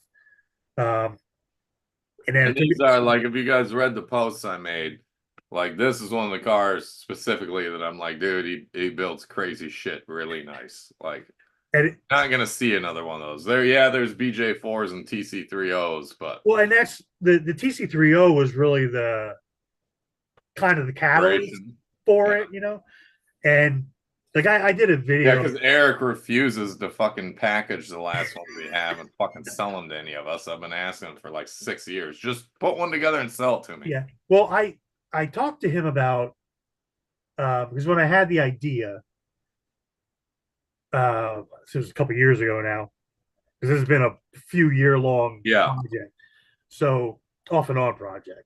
So I looked at some of the BC or the TC30 parts, like the rear arms and hubs and all that stuff that were part of that one. But those they used a Schumacher rear wheels and stuff, Okay. like a shallow offset fucking wheel, like a more modern style wheel. More low C stylish or modern. And my goal was for this thing to look like a B3 sitting there. So Yeah. with the deep dish wheels in the back and Yep. all that. So we were pretty much limited to all right, Joe's gonna have to make arms that are the right length, basically. So How convenient you have a buddy that can just machine you out arms. yeah, it works out. And he's into doing it because he likes Yeah. because it's a goal, right? Joe's a great guy. I always like Yeah. hanging out with both you and Joe. We're always a lot of fun at Bonats. So I did some more work on the back, and I was like, okay, it wasn't super great on kind of the dusty, kind of low grip outdoor track, but it might work really well on the clay Oh indoor yeah. It's a indoor track mid-motor like, car. It right? shouldn't work well on dusty, shitty classic Yeah. auto. Well, I mean, it should have worked better than it did, but I was more happy that it was on the track and made laps, Yep. and it was like fucking scratch built this, not the whole thing, but for what it is, it was just awesome to There's have a an idea. lot of work in that Yeah, car it's right just like have an idea, it come together, and now I'm on the track racing the fucking car. I It was like remember the when you were coolest thing. first cutting the chassis up, like well, fuck it, here goes, and cutting it up and Yeah. heating it up and bending it and gluing it. I was like, Just- Jesus and, Christ, this and just ball's out right there. yeah, and just making it all work. So we get to North Carolina, and it's not legal, for there, Yeah. but Well, the thing's not legal anywhere, it's really. not really legal anyway. I mean, I could run it against any modern car. Like I thought, if there was some possible way that I could make it to the INS race at Hoosier, I thought about running it. Yeah. But I told Joe, I was like, Joe, you gotta make me like fucking 4 more pairs of arms, because these are the only arms that are out there. Yeah, Right? those are pretty, if they're nylon and they're pretty stout, like you really Yeah, but shouldn't. you never. I can't take that. I wouldn't be able to take that. And that's true. As soon as you have spare arms, they'll never fucking break. Yeah, But if you don't have spares, 3 laps in on a qualifier, you're gonna clip a pipe wrong or something pop. yeah, Motherfucker. and I'm 10 hours away from Joe to make me Exactly. another pair. So or Yeah. make me another one. Uh, so some stuff would have to get addressed to be able to do it, but that would be like the perfect race to run this. Yeah. It's a high bite track because it's a glued surface, Yep. right? Indoor dirt glued surface. It'd be like the perfect conditions to run the car. But so after the race in North Carolina, we took it out of the track and run it around afterwards. I let a couple guys try it out, and every lap, because I had a transponder in it, so like every lap was getting faster and faster. Yep. It's just get used to it, and then I clipped the pipe and broke the fucking knuckle. I was like, shit. And at that point, I feel like fixing it, but I was getting more used to it, understanding. Okay, what do I want to try next time? Like address some of the front end stuff to get it to not steer as much. Like get rid of some of the steering. It steers like you would not believe. Yeah, but isn't that easy enough to do just with endpoints and dual rates and shit Well, on but you still need radio? you still need it to turn fully. Okay. You just need it to get you just need to take some of the you need to take the bite out of the front, Yeah. right? But you still need it to turn, you Yep. know, full throttle. Make a tight hairpin, Yeah. but it was just So too much and wanting to kick out. yeah, so I addressed some of it, but I haven't run on another high bike track yet. So Born Ruthless is telling me no cigarettes. Sorry to disappoint you, Born Ruthless. I quit for a while again and failed. It happens. yeah, I quit in 2012. It's cold turkey, and I haven't touched one since. Good for you. Can't believe it. Never thought I'd be able to fucking. It's Yeah, tough, man. I think I've done a lot of things in my life, and nicotine is like the worst bitch of all of them. I got a terrible pair of lungs, and I could tell, the more it was getting harder to sleep at night, Yeah. coughing a lot more, and then I, work in a restoration shop, I paint cars. You're breathing around bullshit now, all day already. Yeah, it's just Yeah, Jason also does real car restoration stuff. So, yeah, like many of us, he's both a full size and a mini guy. yeah, yeah. So hoping I'm gonna take it with to adrenaline and see how the changes that I made to the front help out there. But it'll definitely be going back to North Carolina again. Well, if you let other people drive it, I definitely would like to take it for a few laps around the track. Oh yeah, Because it'd be interesting to see what it's like. And I won't push it because I'll be scared to death to fucking break it. yeah. I'm But scared. I just want to do I'm like scared to 3, break 4 it. laps, have fun, pace lap, if you will, the first one, get the feel of it, hit the gas a little bit on the straight. The Yeah. second, by the fourth, be like, all right, I'm getting comfortable. It's time to hand it off before I fucking. It jumps fine. Like it handles the power fine. It does need more rear toe in, but it's going to have to get addressed in the arms. Like we're actually going to have to Make build new it into the arms. arms because the toe blocks don't allow like 3 degree or anything. Like the most I can get out Yeah. of 2. So Joe's going to make more arms that already have some toe built into them. And that'll help big time coming off the corners. Uh, but like at the North Carolina track, there's plenty of bite. So it really wasn't a problem. It jumped great and it had plenty of forward bite. It just steers. It has so much fucking steering, you cannot believe it. It's ridiculous how You much. run what, a shorty pack on the left side? Yeah, Or is it a full size stick? Shorty, right? yeah, shorty, yeah. But I guess with the motor and all the electronics over there, that's probably pretty well balanced. I haven't really driven many mid motor, like more like modern kind of mid motor cars. Mm-hmm. But when I had my truck, my mid motor truck, when I had that as a buggy, Yeah. even that it had a completely different feel of how this one is. And I don't know, it's because of the motor being in line with the chassis, and the rotation of the motor. Well, it's a metal chassis The versus a rotation of the plastic motor does this chassis. and not this. Yeah. There's a lot of weird kind of sensations with it, but it just has so much fucking steering. It's ridiculous. So once I get I'd that say going, though, I'd say that's a better problem than less steering. it I mean, again, I'm not a huge racer, but yeah. just in RC in general, I find it easier to dial out steering when you have too much than to try and get more when you don't have enough. Well, okay, for me, it's way too much steering, and like my problem is I'm not a brake driver, right? So I set my cars up to rotate kind of by Yeah. themselves, either adding a little bit of drag, make them loose enough, but I'm a also drag a brake little guy. I drag grew up brake on brush. We're because used to drag brake. We don't need an actual brake. well, and I think it's all because of being an oval driver. You don't use your brake. You're Yeah. fucking like practice. You know, you might have to lift a little bit to, set your car up in the corner, but you're Mhm. not you're not braking, right? Yeah. So I just don't have that. I don't have that. I just don't have it.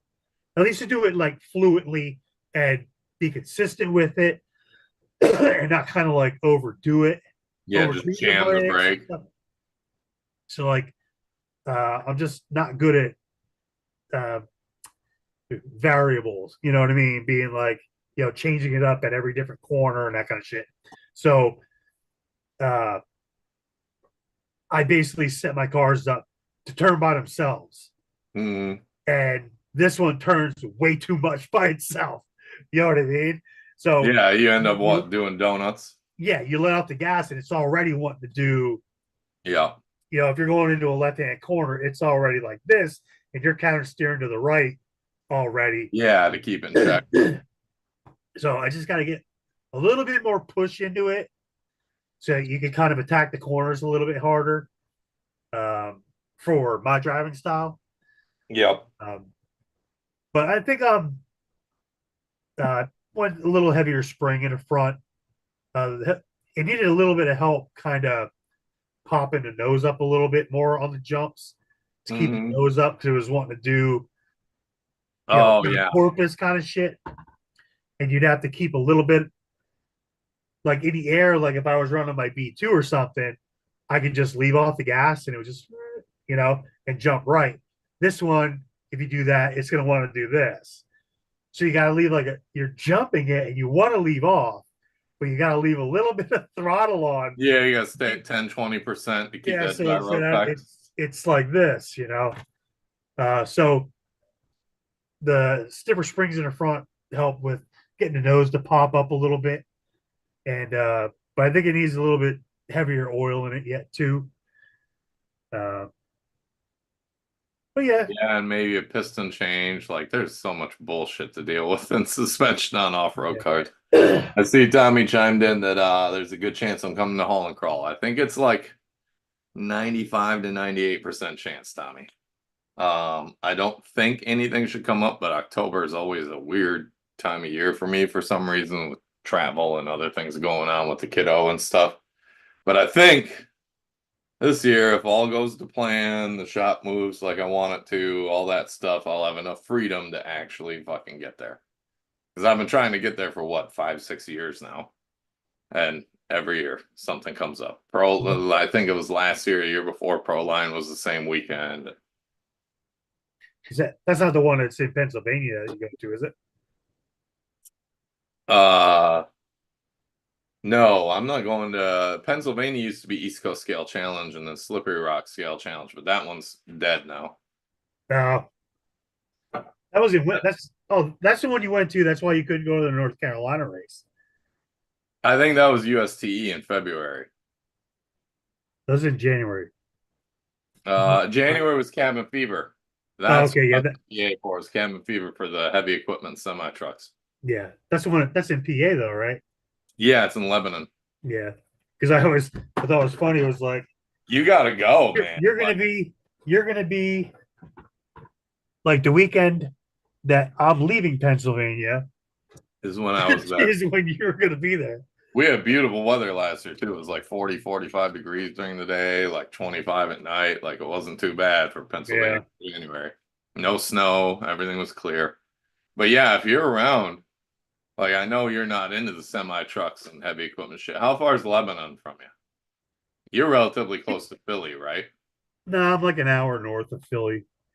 No, okay. So you're still a around ways because I think area. Lebanon's close to, isn't that closer to Ohio? No. I've never driven there. I don't know. I just fly.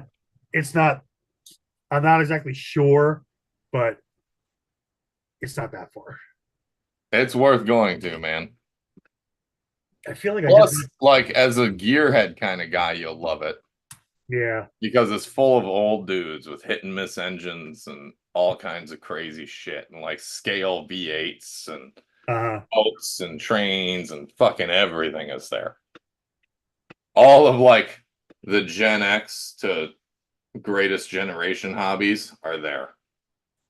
Like the most younger millennials and Gen Z would be like, what is this? But for us, we're like, oh my God, this is heaven. And they have a lot of great auctions and consignment sales on tools and stuff. Like I saw a bandsaw there last year that was probably from like the 40s, right? Like quality shit that will run 500 years. And it was like $50. Yeah. I was like, fuck, I already shipped a $684 pallet up here of heavy equipment. I can't afford to ship another one back, but I really want. Sure enough, I went like 10 minutes after the consignment sale started. It was gone. Yeah. Like, yeah, someone got that right away. That was a hell of a steal. Yeah, sometimes you can't leave stuff sit. It looked in good shape. It looked like it had been used and yet taken care of its whole life. I was impressed. But it was probably good that I went and it was sold because it would have cost me more to ship it by like 10 times than I paid for it, you know? Yeah. Then I'd have had to source a pallet and wrap it and strap it and go to Home Depot and buy $50 worth of packaging shit to get it on the pallet. Yeah. Yeah, sometimes you just gotta leave it if you can't drive it home. Especially because like something I would use at this point in my life. Hopefully in the next several months I'd use it more. But at that point I'm like, fuck, I'm gonna use it like 3 times a year at best. Yeah. But when you need it those 3 times a year, goddamn is it glorious. Mm-hmm. Especially for $50. Mm-hmm. But that's the thing, it wasn't just $50. It was, you gotta ship it back to Florida. Oh, yeah. Pennsylvania. Yeah. Because I don't drive to that one. There's too much risk. Yeah. Like it could be beautiful weather the whole way, or I could get stuck in the mountains or deal with blizzards on the way and shit and get totally fucked for 8 hours because it wrecks and everything. Well, I kind of felt the same way about the vintage race in North Carolina. fucking January, leaving up Mhm. here. I mean, we could have a nor'easter anytime with Yep. 3 feet of fucking snow, and Yep. or we could be down in North Carolina, and while we're down there, have Yep. 3 feet of snow up here, and it kind of makes At you like, least your boss can't yell at you if you're late back to getting home. yeah. Well, he well, my dad. He could yell if he wanted to, but he doesn't really do much anymore. He's pretty much. I was gonna say it's mostly you at this point. Like I was referring to you. You're not gonna yell at Oh yourself. yeah, I'm not gonna yell at God damn myself. it! I wanted to get started on this, but Yeah, whatever. yeah. Fuck I it. definitely can't yell at myself. Uh, yeah, that's pretty much done working on customer shit. See, I would figure you'd be working on a lot of them at that point of the year. Uh, it depends. I mean, really, being as though we're kind of just word of mouth, we don't have like Mhm. a lot of you don't get a lot of people showing up and looking to have work done. So it kind of relies on. But that's when you can't drive the car. Like up north, you get the work done in wintertime, you know? Yeah, but a lot of Although I times suppose we you do. probably arrange it in summer or fall to get it done most of the time. Well, the big problem is because we just have a garage. I don't got a spray booth or anything like that. Yeah, I paint in the garage. Um, so I can't really paint in wintertime because I can't keep keep it metal hot enough. temps up. I can't. You turn the fucking fan on to let the overspray out, and you just lose 30 degrees inside the Yeah, shop. You just can't do it. I'll primer some stuff. You know, block it out. Yeah. that kind of. We typically try Well, and do all metal work, mm, body work, that kind of shit in the wintertime. If it works out that way, sometimes it does, sometimes it doesn't. Um, and Jason builds top shelf real shit. Like he just redid an E-Type not that long ago. The Jaguar E-Type, one of the most beautiful cars ever. And as I recall, that thing was a so, fucking mess when you got it. so fucking bad. And it turned out so It fucking was beautiful. like I don't remember exactly when it happened. Because that was one of the aluminum ones, right? No, no, this was Oh, it metal. was steel. It was a 73. Oh, The, okay. It was the Corvette. I don't really know much about them, but I guess was it 71? They made the cars a little bit bigger, right? Yep, and they changed some of the bending on the body and the hood changed a bit and shit Yeah, like and drop it. they added the like the impact bumper. Oh yeah, I got the American garbage. So, but he needed the owner's a big guy, like tall and just a big guy. Yeah. He can't fit in the earlier ones.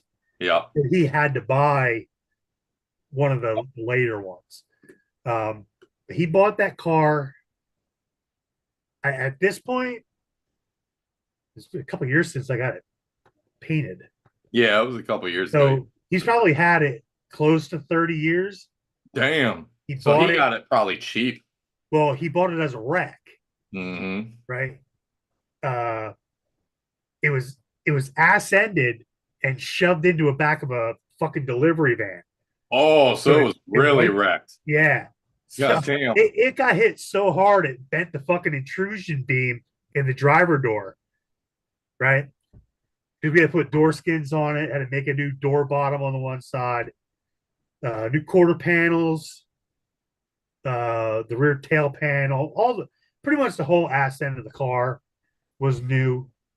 He found a used hood that was a 71, and we had to convert it into a 73. Mm-hmm. Right, I had to change some shit, and the fucking nose looked like somebody hooked a chain to it and drug it down a fucking stone driveway. It just rust, unbelievable amounts of rust. Those in Northeast cars whole life, probably, huh? It was Missouri. Really? It shouldn't Yeah, have been that rusty in it came Missouri. out of Missouri because the whole time he's had it, it's been inside. So I don't know exactly when the accident happened, and his car was just sitting out for whatever, however Yeah. long in Missouri, but he bought it off of a salvage um, auction for Yep. like 7 grand, fucking like almost 30 years ago.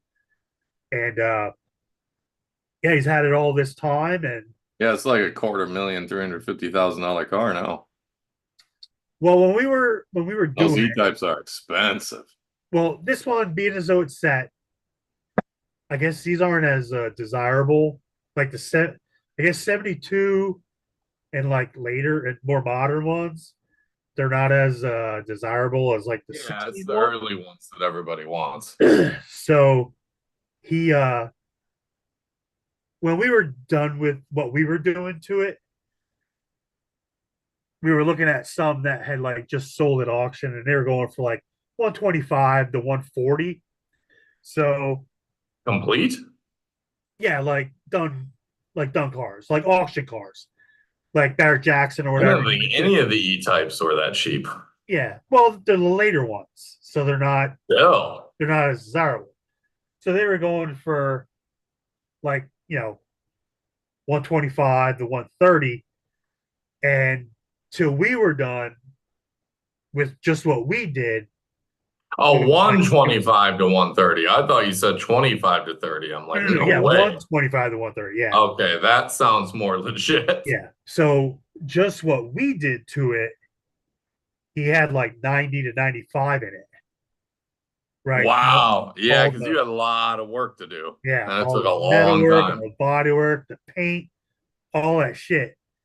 Um, and all we did was the body and paint, Yeah. right? He did because he's mechanically inclined, knows all about them cars and shit. He's rebuilding the engine right now, but he rebuilt the trans, the rear, all the suspension stuff, and he basically brought all the stuff over. Uh, once I had all everything painted and was ready to start bolting parts on it, he brought everything over so that we could make it a roller at our place so that he could take it home. Because Yeah.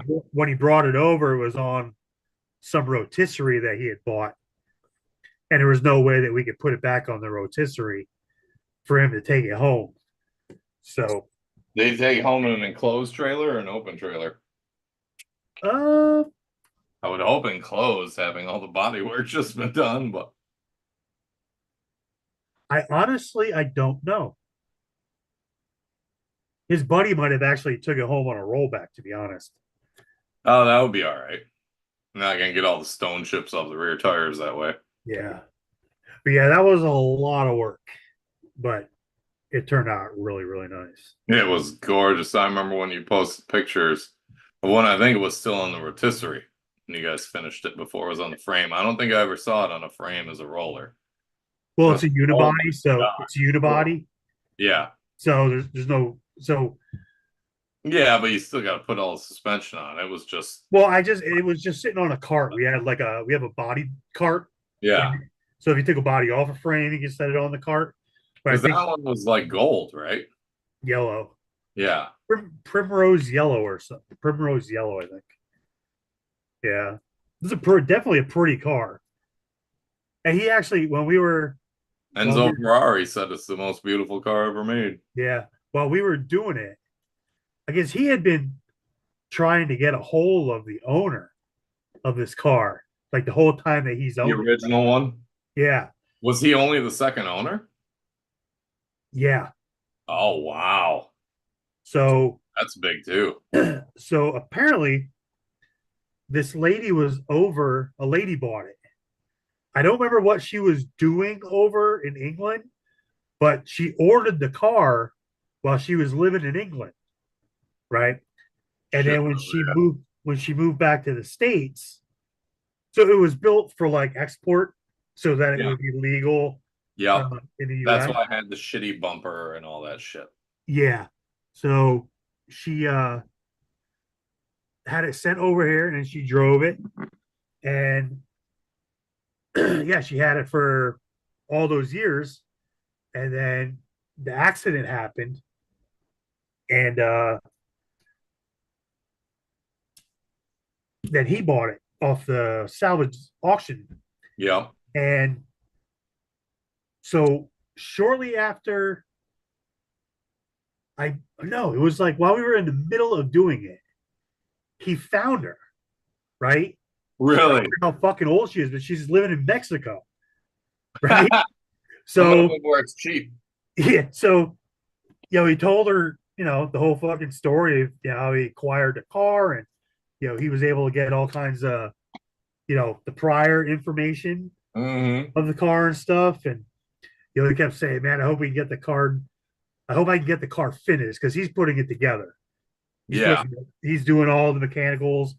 uh all we did was the body and paint. He's going to put it together, and he's like, man, I hope I can get it fucking done so she can see it together before she dies. Right. I don't know how old she was, but I mean, he's 76 ish. Jesus Christ, he should be worried about getting it done before he dies.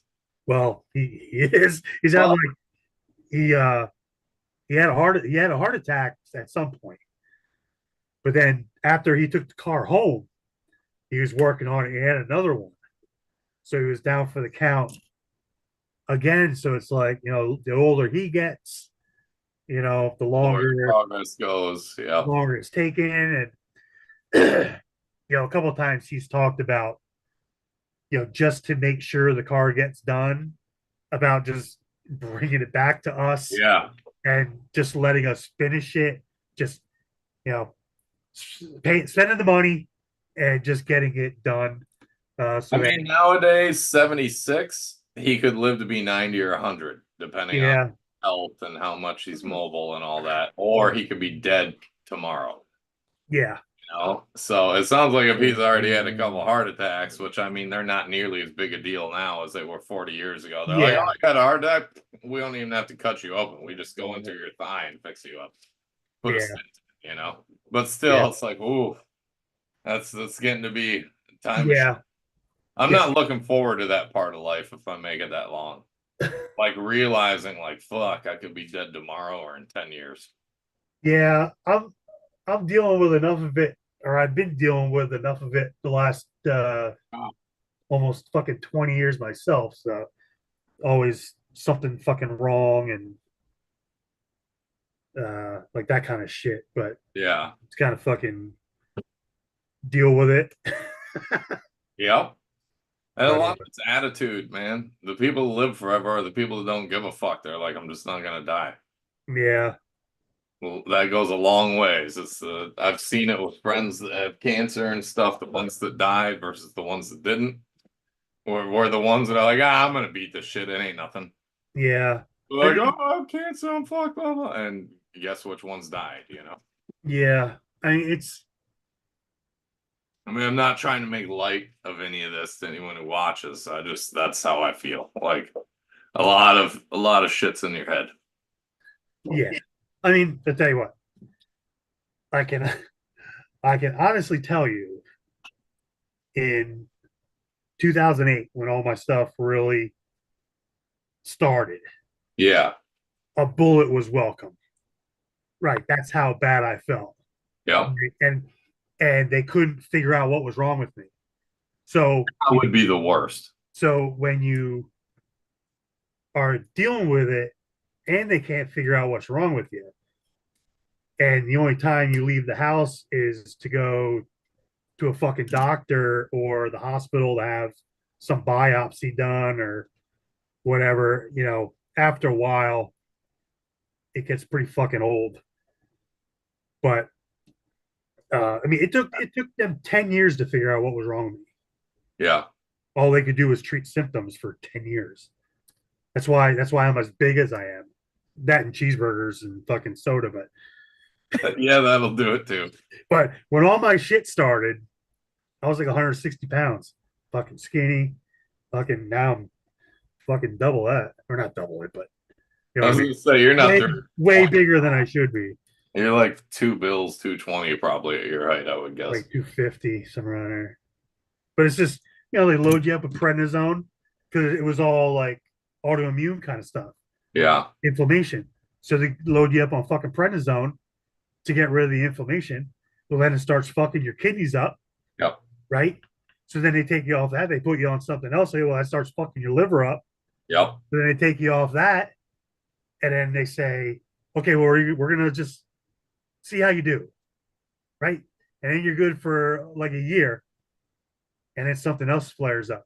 Oh, now they fucking put you on fucking steroids again, right? And Yeah. that kind of calms down, and something else happens. So I dealt with that for 10 fucking years, and I ended up going. Um,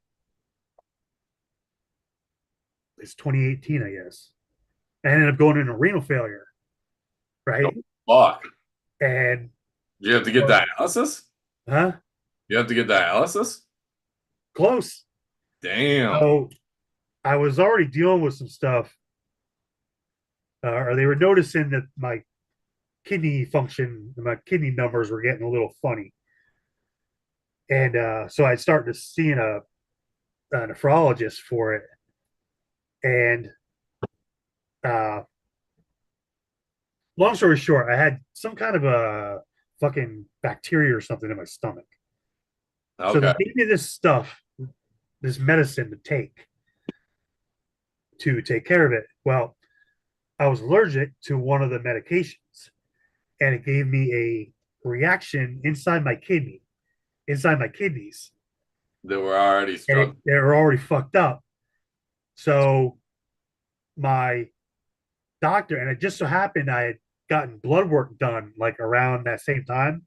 Mm-hmm. So my nephrologist got my lab results. And I was like, oh fuck. Right. So he fucking calls me up. He's like, get over to the fucking hospital. You already got a bed there. We're doing Damn. a biopsy in the morning because you're going into renal failure. I was like, fuck.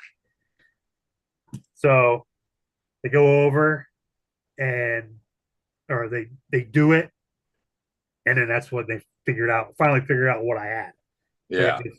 at the time it was like this super fucking rare autoimmune fucking disease Mm-hmm. that they only found out about when all my health stuff started, but they didn't know how to test for it Yeah. for like another 6 or 7 fucking years.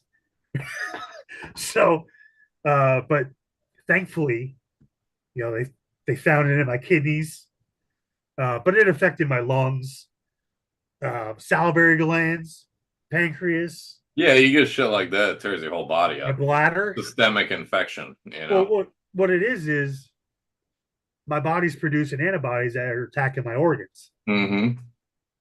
right? And it'll just at any time it'll pick whatever it wants, or Yeah. back then. So once they found it, there really wasn't a whole lot of writing up about it because it was so new. Um, but they I've been on transplant medication for the last 6 years now. And that works? Yeah, because like Good. what they if you were gonna have like a kidney transplant, Yep.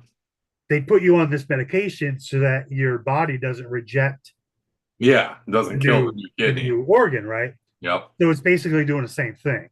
It's just suppressing my immune system so that my body doesn't attack what's already there, Your own shit. my own shit. So it's been working, but I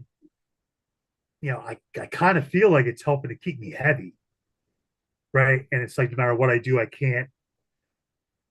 No matter when I was really trying to watch what I was eating and Yeah. drinking, trying to get some exercise in. Um,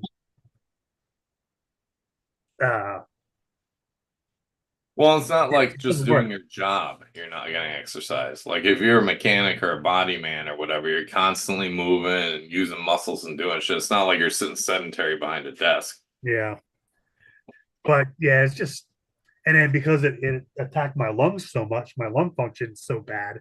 It's like it's hard to even fucking exercise, Yeah. without getting fucking winded and fucking everything. Hmm. So it overall just sucks, but kind of is what it is. Well, I'm glad you figured it out, so you're still here. Yeah, because it wasn't looking good. I know that much.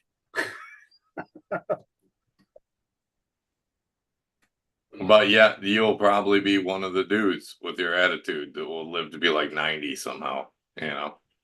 I hope so. I try not to let it fucking wear on me too much because I haven't been too bad since Yeah. they figured it out. But it's one of those things where the damage is done. Like the damage is already done. Yeah, To but at the same body. time, the human body is really good at healing itself. Like, because of the shit you have going on, it's probably not doing it like a lot of people would. But It, it could still at least maintain or slowly grow well, back. that's the goal, right? That I Yeah. can just like uh like my lung function is like 65 to 68%. Hopefully it don't get no worse. Yeah. My kidney function is like the same. So it's like Hmm. hopefully it doesn't get any worse. But if another day, like my nephrologist is like, if it would have been another day that you would have went without us figuring this out, then I probably would have been on dialysis. Yeah. That's Yeah. how And that's just a ticking clock there if you don't get a that's transplant. how like quickly downhill how quickly downhill my shit was going. I So mean, as a guy, like, I don't go to the doctor much, but sometimes, like, you'll get shit that hurts, especially as we get older, or is messed up. And you're like, did I eat something wrong? Did I not sleep enough? Did I sleep wrong? Did I drink too much the other night? Or like, am I actually dying? Because sometimes shit can happen in a day or two where if you don't go to the doctor, you're fucking done. yeah. And I'm not one that goes to the doctor. I'm like, fuck it. I'll ride it out for another 48 hours and I see. was I was like That that could be too. the end. I was like that too. I mean I would go to a doctor, but I would suck a lot of stuff up Yeah. where I really like, all right, this ain't getting any better, Yeah. and then you would go. But man, it's like once all that crap happened, especially the first couple years, it was like, man, I was so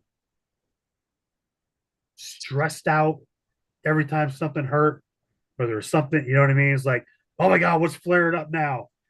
Yeah. Just paranoid. And Oh, that's not good for you either. You oh, just build up a shit ton of cortisol, which fucks your body up. yeah. So at least that I haven't had to be that bad. Or I haven't been that bad in a while. Good. So Well, I didn't realize it's already 11:23. oh, long live stream. I kind of figured, like, I set the Zoom meeting from 9 to 11. I'm like, if me and Jason are bullshitting and dicking with stuff and whatnot, it'll probably go at least 2 hours.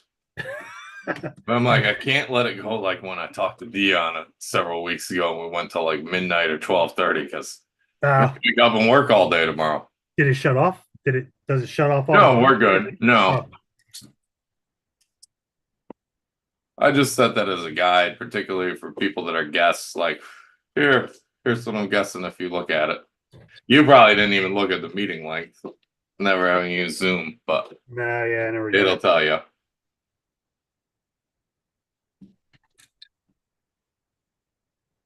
Oh, I figured you'd be further. It's like, what the fuck? I distracted you digging shit out all night or something. yeah, You know. I haven't really been I haven't been going that gung ho on it. Look, it's one of those. I was gonna get the drill to do my turnbuckles because I got the springs and the dog bones right now and shit. So if I lift it up, shit's gonna go flying. I'm like, nah, I don't want to go get the drill. I'd rather just chill with my buddy and fucking Yeah, good catch. I'm at the I'm not too worried about how quick I get this together. Figured I Yeah, just I've been at that stage with RCs for like 8, 10 years now. Once in a while, I still have a build where there's an event coming or something. And it's like, oh fuck, I yeah, have to rebuild this whole thing in the next 5 days. Son of a bitch. yeah. They have like 2 hours a day to work on it. Fuck. So much for sleep, but it is what it is. Yeah, I wasn't worried about getting this done too quick. I just figured it'll give me something to do while we're Bullshitting. shooting the shit. Yep. That's what, like, the few viewers we get, I think that's what they like about this show. Is just people just bullshitting, talking history and RC and all this shit. Yeah. I don't worry about getting 800 viewers. I'm like, yeah, the 5 to 10 we get are diehards. And those are the people I'm after, anyways. You know? There And then a lot of people watch it as like kind of like a podcast afterwards. yeah. Like for me with live shit, if I miss it, and like I'm a guy that's always in the comments talking, asking questions on live stuff, I don't want to watch a live show afterwards. But I know a lot of people are like, oh fuck, I listen to it on my ride to work, or while I'm doing trivial shit at work, I have it on, and I just Yeah. so I've I already always try and say the questions or comments and then respond to them because obviously those people aren't reading them. yeah. I'll occasionally like listen to I don't listen to a whole bunch of podcasts, but occasionally if I start like listening to one in a computer at home or something, or on the computer at home, and then gotta leave, Yeah. and I'm on the road for a little while, I'll uh put it on in the car, and Mhm. listen to it.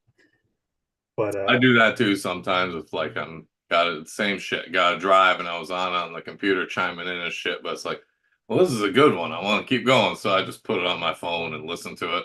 yeah.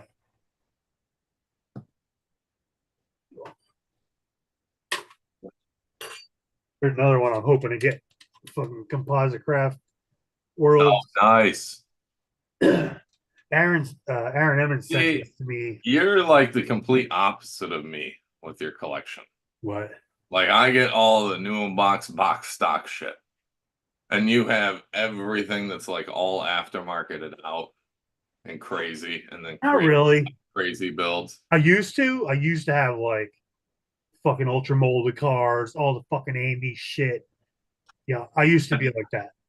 I Uh, have two ultra molds, complete, brand new, a uh 10T and a buggy, but they're new. I can't race them. oh yeah, yeah. I Well, want that's to find a dyed one that's beat up and actually run a Vonats because I've heard they suck because they were so flexy and shit. And I'm like, I'm down to try that out. yeah, yeah. I've never run one. Uh, Aaron had sent me this because the chassis was broken.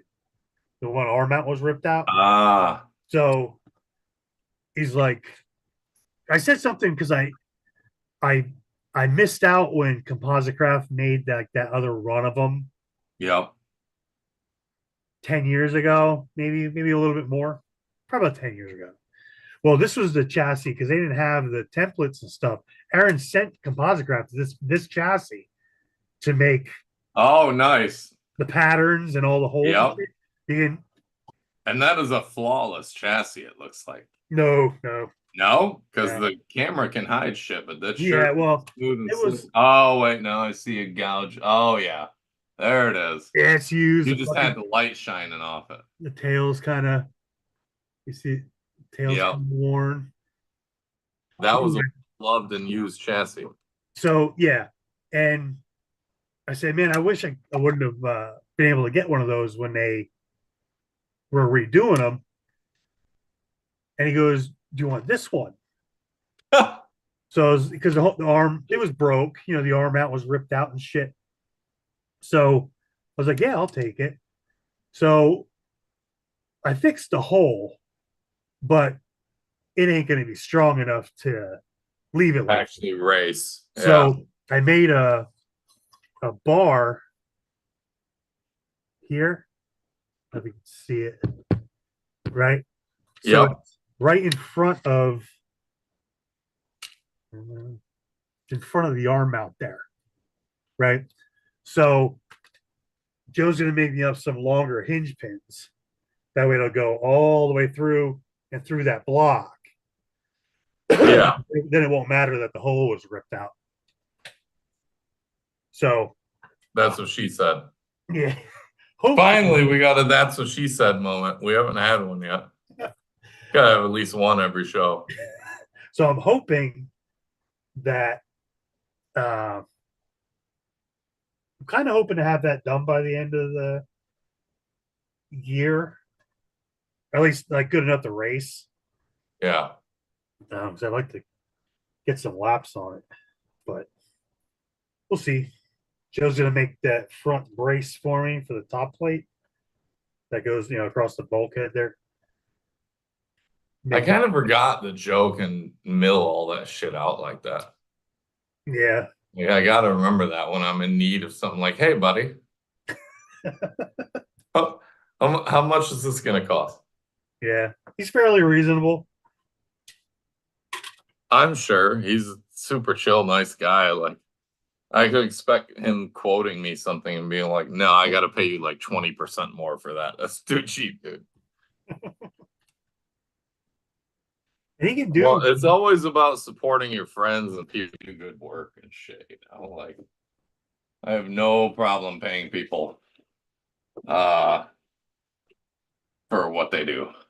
yeah. And he doesn't have like, a full-fledged machine shop, but it's just like everything else. You learn you learn to use what you got, Yeah, right? he does it all in like mills and lathes and stuff, right? Yeah, He it's doesn't just a have like a small mill. CNC or anything fancy. Yeah, he just has a small mill Yeah. and a lathe and stuff. Yeah, He's the kind of guy I'd like to be like, hey, can I come hang out with you for a long weekend? So you can like teach me how to do this if I buy one. yeah, But again, back to Cabin Fever. That's a good thing about that too. They've got like old VHS and DVD video how-tos and books on all this shit, the way the old guys learned it. yeah, Although the thing is, the way the old guys learned it is they apprenticed, or their dad did it, or their uncle did it, or their grandpa did it. yeah, That's how I learned a lot of mechanic shit. yeah. Just they didn't necessarily teach me. You just watch them, Yep, and then you're like, oh, okay, this is how it's done. yep. And I've always learned better by watching. That's I how I was watch too. like intellectual shit, if you will, by reading, but I don't like reading on how to do physical shit with my hands. I like to see the tricks people use and how they do it.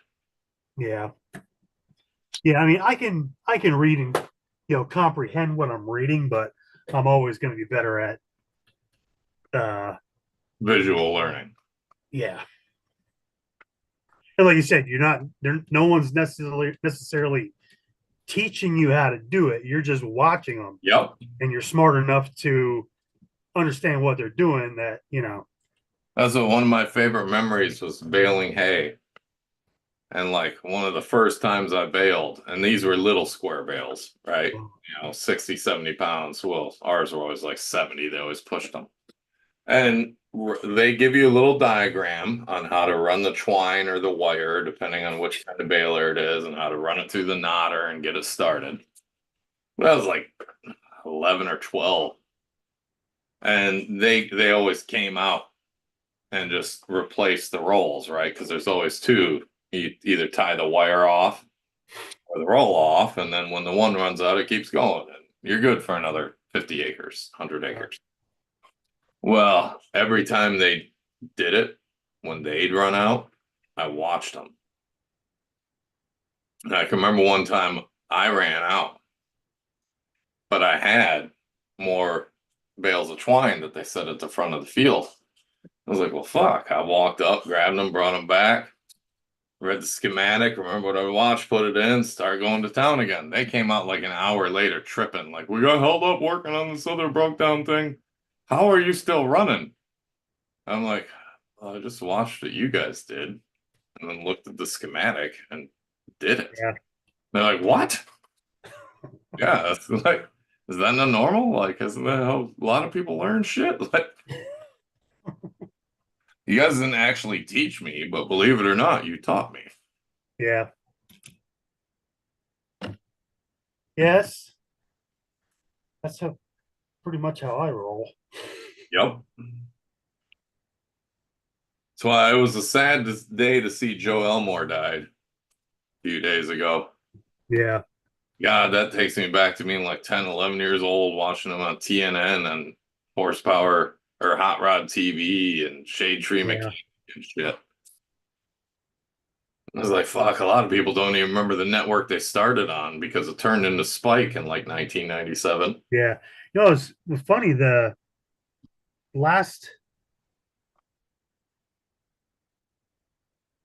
I don't know, like the last couple of weeks, I've been seeing a lot of videos.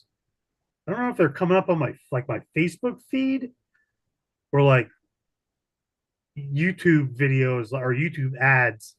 Maybe it's YouTube ads like before videos Yeah. with horsepower TV of like him and Mhm. him and what Chuck, the other guy's name Chuck, Yeah, the big dude, Chuck, bigger guy. with the dark hair. Yeah. And it's like, yeah, these fucking clips are like 20 fucking or 25 fucking years old. It's like, why are they playing them? Yeah, because horsepower is post Hot Rod because it started as Hot Rod TV. Yeah. And then when Hot Rod backed out, they just kept the same show as horsepower. Yeah. And then Spike bought them and started Power Block. And then Spike died. And it passed off, and now Power Nation is just dead. And the shows got kind of progressively cheesier. They didn't really teach you as much. It was more about just building something cool to get people's attention. Yeah. But they were still like good shows to me as a car guy. I'm like, I can still watch this. My dad used to always get because I'd watch because that was when they do like the what was that called, the power block or whatever. Yep. Do it on like fucking Saturdays and Yep. Saturday mornings or some shit, Sunday mornings.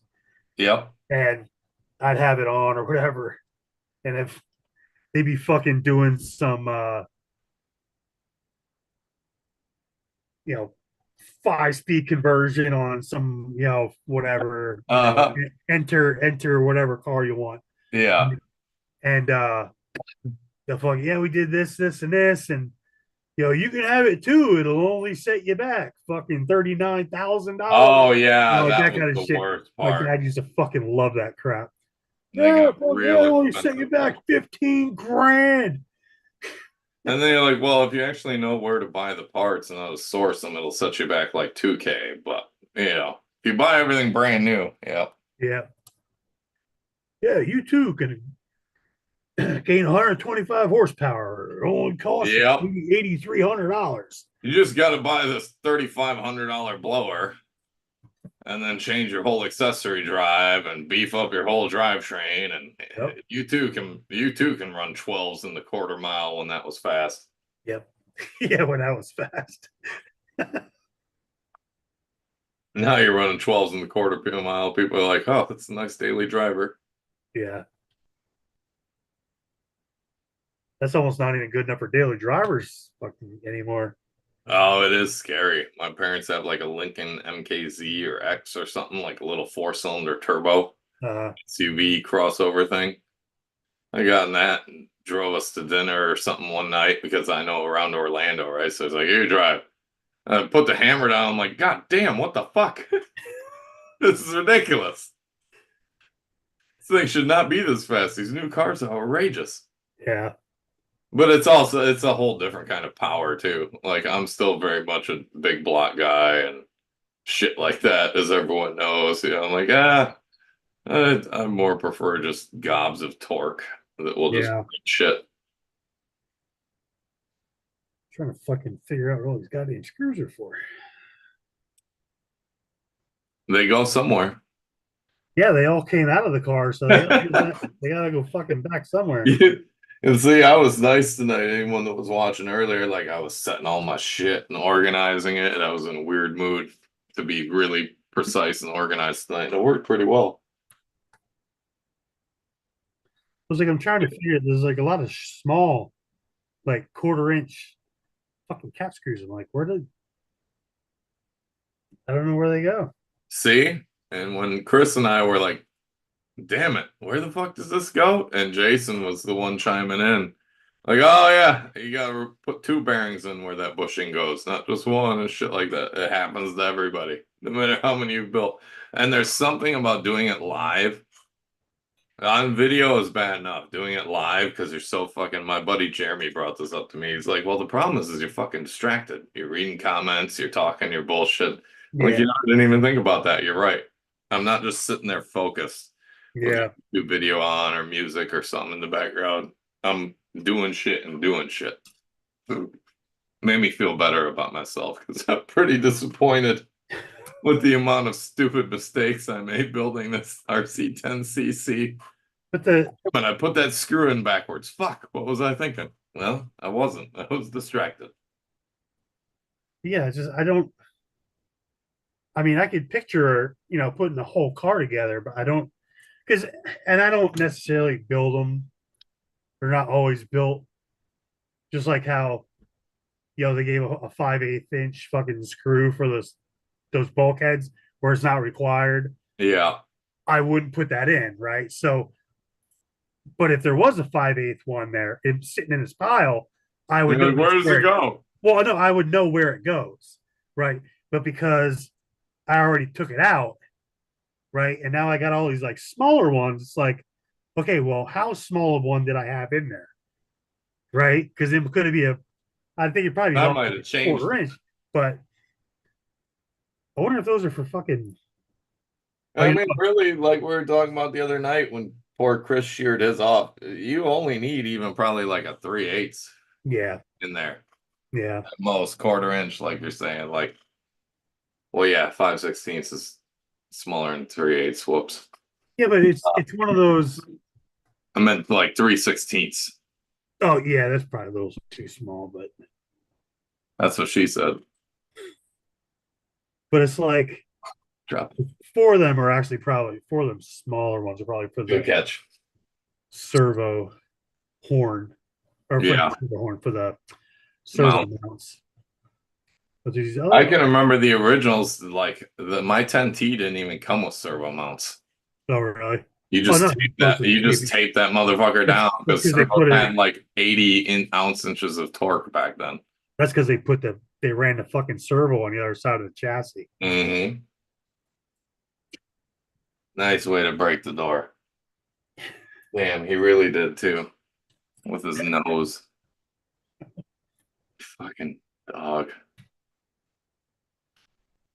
I'll figure out where they go eventually. But I know, four of them are for the fucking nose tubes. Where The did you get the extended nose tubes extended nose tubes. for the 1.5 or whatever you did that had it stretched? Because The one I showed you earlier. yeah, Those are just truck ones. is that what it is? Yeah. Yeah, because the truck only has the one set of 3 screws, whereas the buggy has the dual sets, huh? Well, Because like this, I actually, oh god damn it, I just did what I said I was gonna do. Try not to lose the springs. But as the second set of goddamn ring light extra, yeah. you can't see them really right now. Well, that's how like the 10T plate's the same way, right? But on a 10T, you run it in the long position, right? So they designed the truck to run in the long position.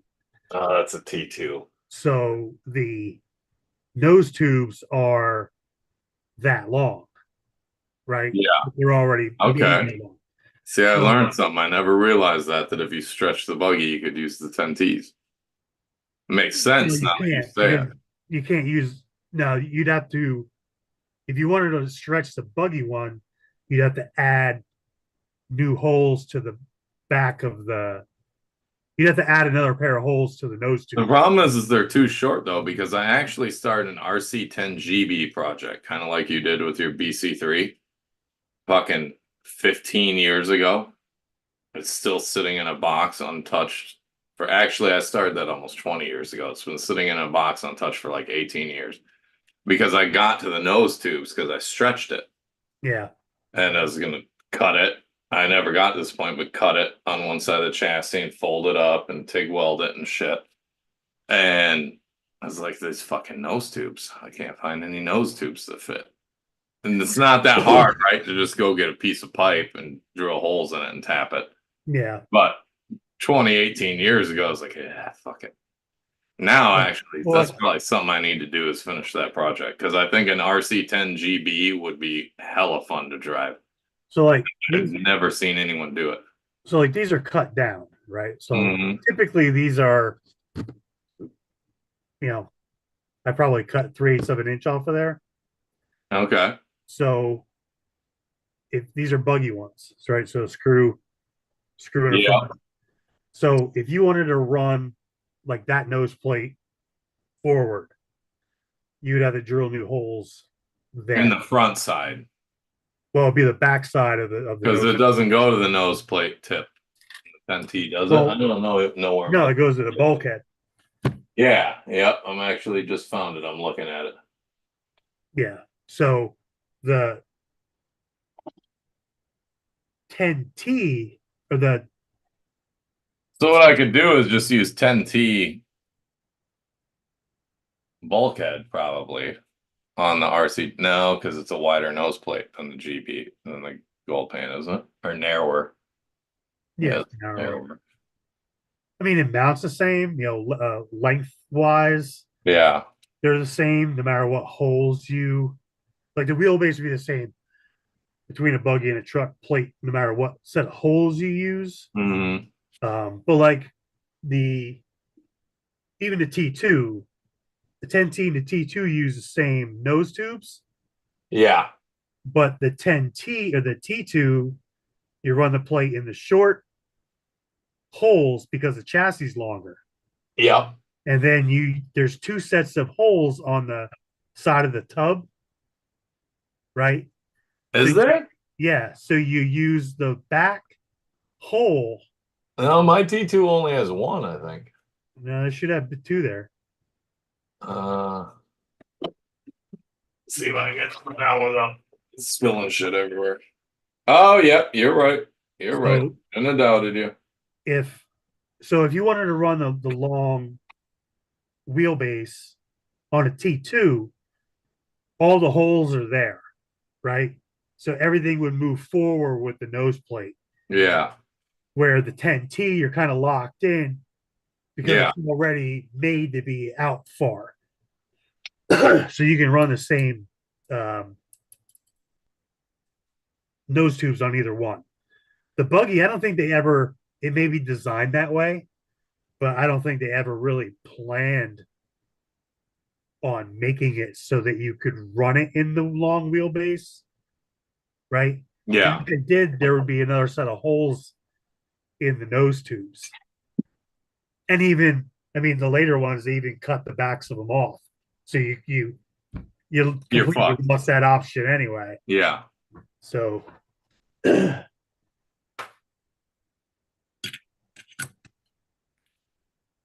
Well, I should probably, once I have time, shop is gone, I start building again, I'll have to get a hold of you on the GP build. Because I think that would be a riot. what Building is that again? What do you do? What? an RC10 gas buggy, an RC10 Oh, GB. okay. Instead of a GT, it's a GB. Yeah. But a true gold pan with short arms and everything. I know there's a couple guys that made they made buggies out of the gas trucks. Mm-hmm. Put like a Viper body on it or something. Yeah. So No, that's I cool. want to make a gas buggy out of a RC10. Yeah.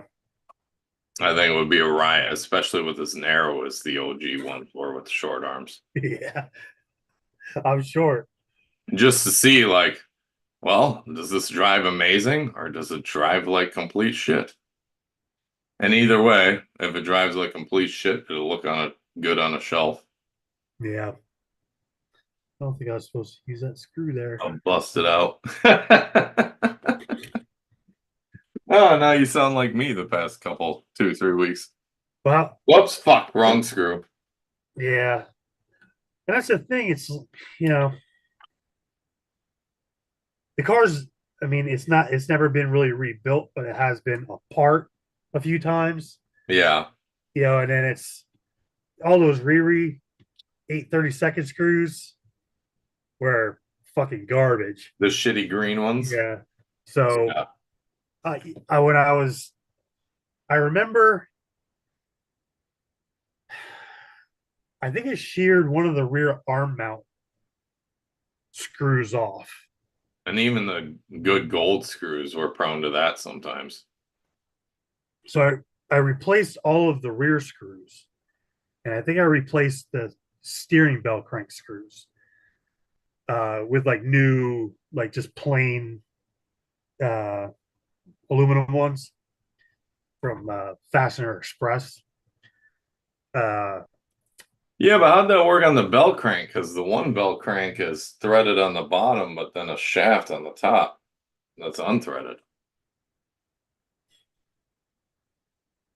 Like those are the screws you can never find, or the proper nose plate those are like the crank 10T, screws. 10T screws. This just has a regular like, RC10 World's bell crank. Ah, shit. You know what? Yeah, you're right. It is only the 10T screws that are like that for the bell crank. 10T, Right? the T2DS. And you can't fucking find them anywhere. Yeah. I keep hoping one day Kirby will come out with them. Every now and then they do pop up on eBay and they're not like ridiculously priced. Yeah, because they should be, because that's one of the hardest things to find. Yeah.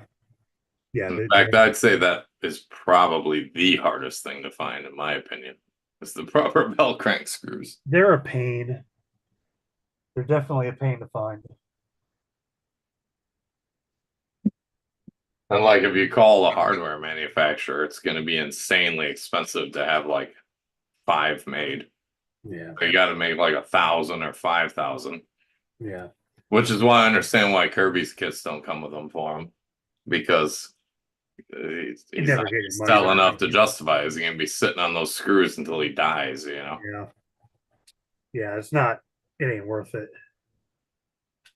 Yeah. Not everything's worth fucking coming back out with. But see, that's another good thing where if you're like a machinist, you could actually make that shit, you know? You got the right equipment, just simple little hobby equipment is all it would take. Yeah. You can get shit and cut it down. I just don't have those skills. Yeah. Maybe someday. Well, it's one of those things you don't, if you don't have the equipment, it's hard to learn the skill, you know? Because like if we had the room, like we'd have a fucking English wheel, we'd have all kinds of shit, and yeah, I'd be able to fucking make out some, or form up some really awesome fucking panels and shit, right? Yeah. But we don't, so we got to make everything in multiple pieces, weld them together, finish them, like that. Kind of so, like we have shrinker stretchers and like that kind of stuff, but we just don't got the room to have, big equipment like that. Like we don't got like a big fucking pneumatic shear. We can just throw pieces in, jump on it, So a lot of shit's done basically by hand. The guy that I originally met on Old School RC doing shit the old school way. What a shock.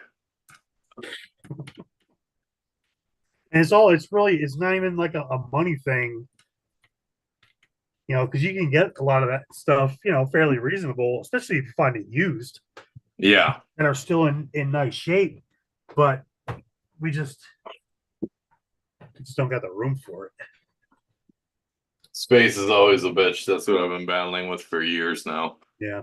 Between all my shit and all my daughter's shit. This 1,200 square foot house is packed full of bullshit. Yeah. It doesn't take long. Mm-mm. Especially if you're into hobbies. I like when I sell the shop, I'm gonna have to rent a storage unit. Yeah. So then it comes, and that shit isn't cheap down here. Yeah. Like, yeah, you get the first month for $1, but the next month after that's like $200 a month.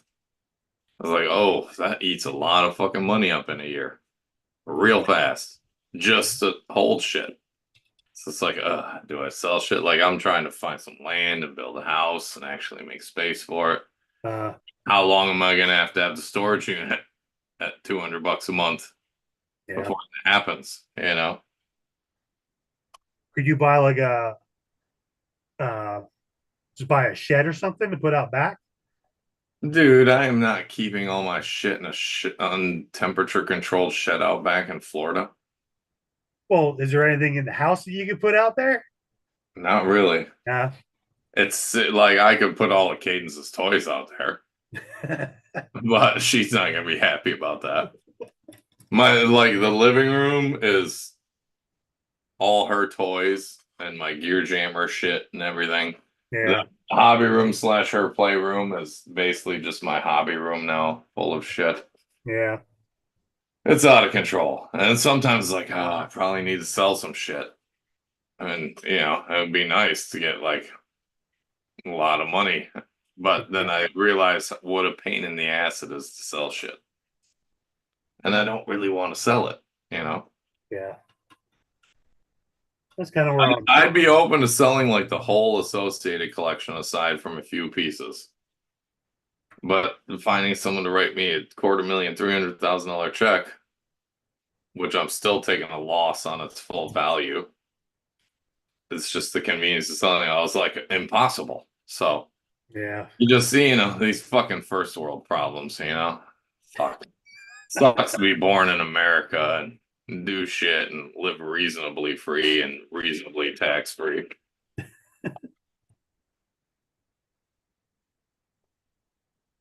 Yeah, I'm pretty much at the point of like I haven't bought any of the re-release stuff. I didn't get the 10T, I didn't get the 40th, I didn't get clear car. I don't know, I just wasn't. Yeah. I think I've been into this so long that I'm good with what I have, because I've already been Yeah. through it. And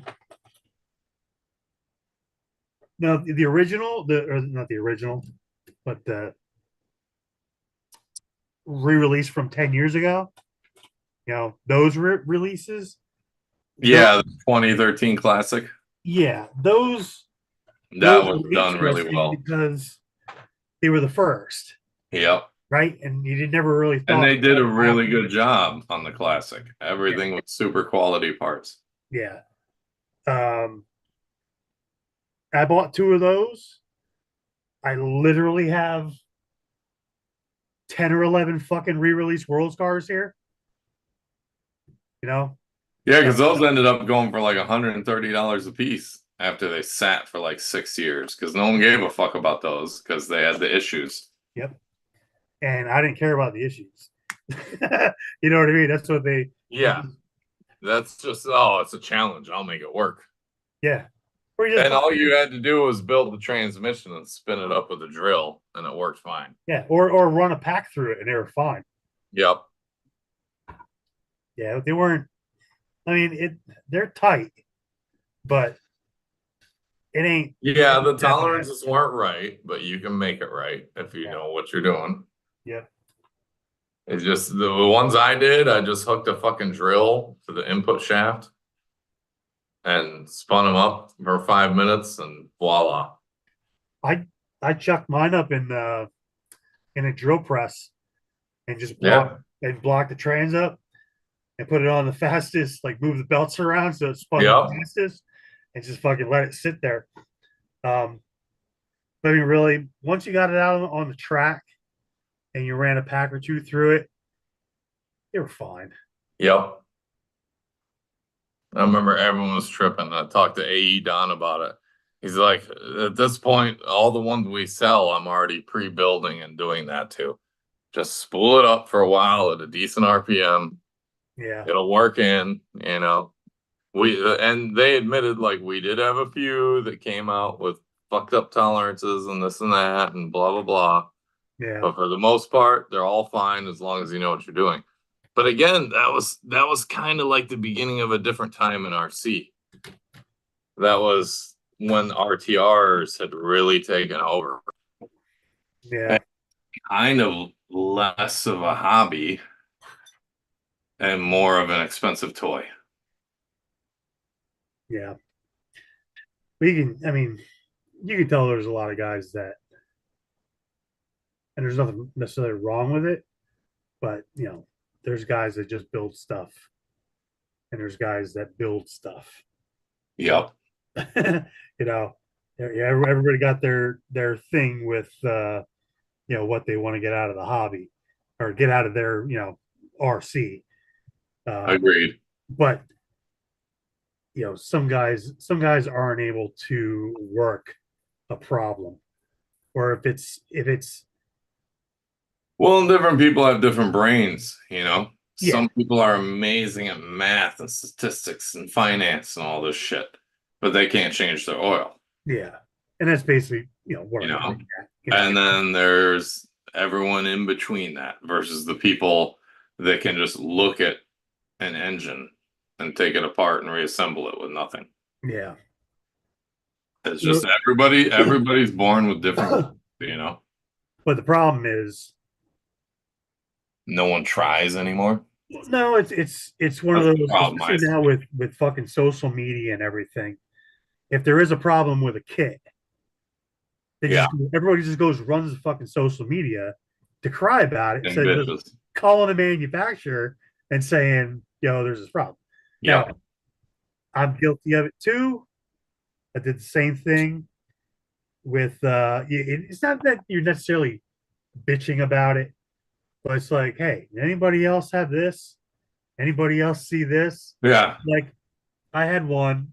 Is this a common thing or is it just me? Yeah. So, everybody had the top shaft that, or not everybody. A lot of guys had the top shaft that was milled down too far. So the slipper hub rubbed on the fucking motor plate. Yep. Uh, Jim will fix that real quick. how tight the uh, idler gear was, right? So the trans was tight. Yep. Uh, two of the ones that I have, the fucking holes for the CDA axle, Yep. it wasn't straight. It was just off a little bit, right? That's So all it takes. you could assemble it, right? But one way it would swing, like hang, like one side would fucking hang like this, and it was fine. But if you fucking roll it this way, it would fucking stay out like this Yeah. because it wasn't able to fucking drop. I like how you bust out an old CVA that's super hard to find and get a hold of now. That's just a fucking regular T. That's the CVAs, man. Well, it's a regular universal. Yeah, but you don't get those anymore. Oh Everything's no, CVD now. no, That's old school. no. JC Racing has them though. You can buy them. Really? Yeah, they have them. They have ones for the buggy too. Quarter, quarter end. Mm-hmm. 3/16. Yeah, All right. Well, we've been on for 3 hours. I yeah. tried to shut it down 40 minutes ago and we kept bitching, talking, or not bitching, BSing and bullshitting. And we're down to 2 viewers. We This did. will probably be one that doesn't get podcast too long because it's going to be like 3 fucking hours. Although I think sometimes people get into that. Why'd they go so long? Trim it down. You cut out. You can fucking edit out all my medical bullshit. Nope. It's just, it goes live. That fucking take care of a fucking hour's worth of fucking nonsense no one cares about. Bullshit. Everybody likes to get to know everybody. Everybody likes the human side of people. That's like, I was talking about morals and ethics the other night, and someone's like, nobody has those anymore. And I'm like, well, I do. He's like, whatever, you're RCJesus. You're like, all you're about is demoralization shit. I'm like, not really. Like, I don't cheat. I don't lie. I don't steal. Like, I live a good life. And I got nicknamed that because of how I look many years ago. It is what it is. If people get offended by it, so be it. I'm not for them. It's okay. Not everyone has to like everybody, Yep. Different strokes for different folks. But I guess with that, we will sign off. Peace out. Sounds good. Yep. And See you later, next everyone. week, Chris should be back. He should have time to catch up on his rear arms and hubs and stuff I did. That wasn't too much work. Hopefully, he's able to get a bulkhead. Yeah. Yeah, I'm curious to see if he hears anything from AE. He's in Italy right now, so Oh, uh we'll see. I told him, like, if you get bad news, let me know. I know one or two people I can call and see if there's a part laying around.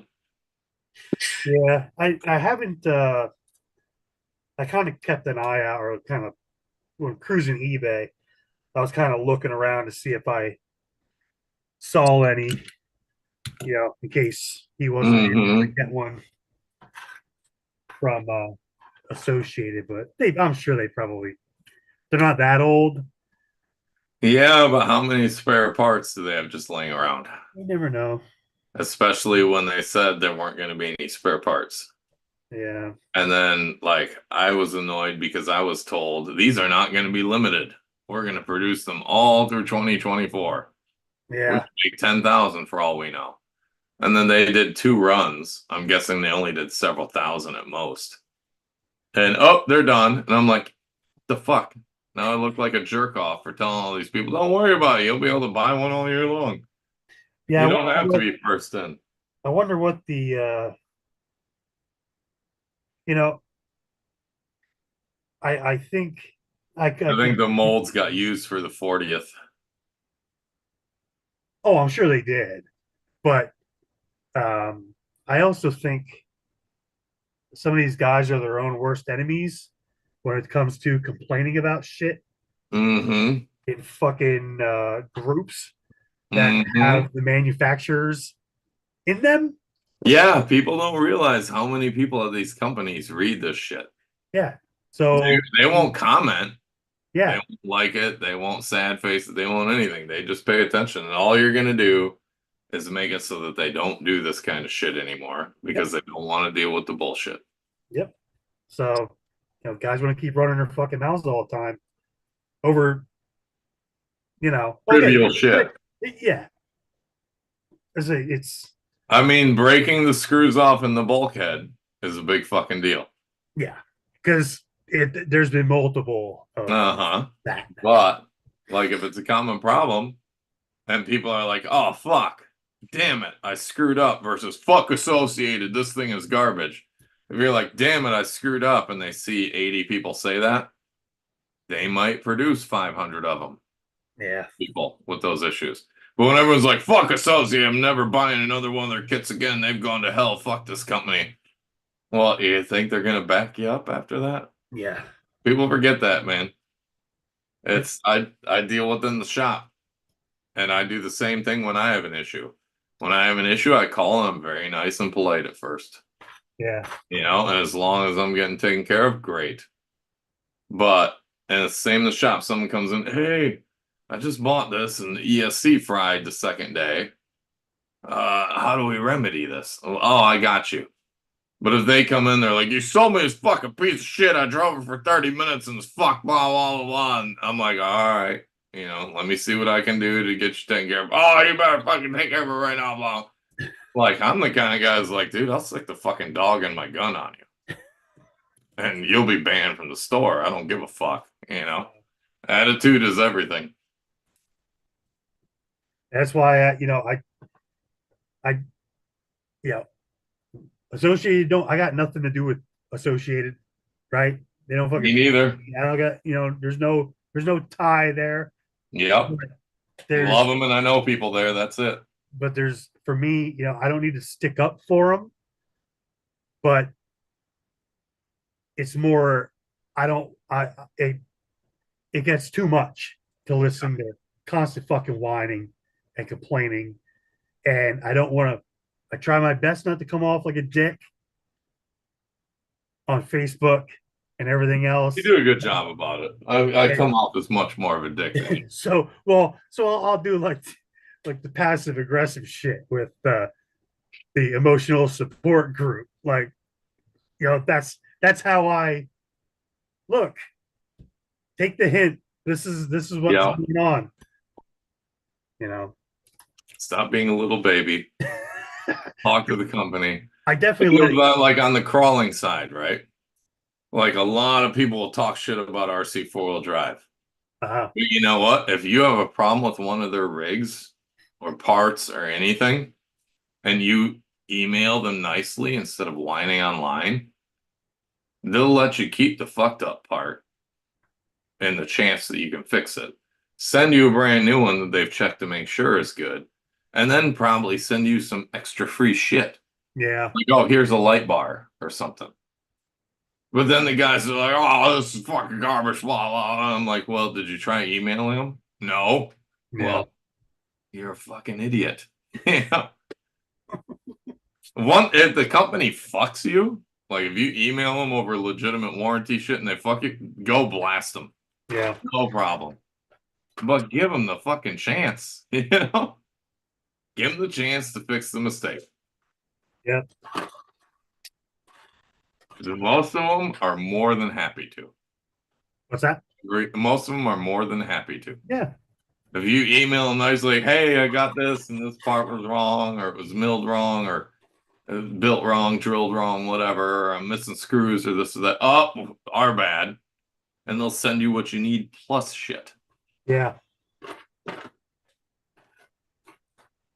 I guess it's just a way. Oh shit! Where the fuck did I get that from? Fucking Just know. the way the world's gone. Yeah. Unfortunately. All right. It's goddamn 12:12 now. This time for real. Okay. We're out.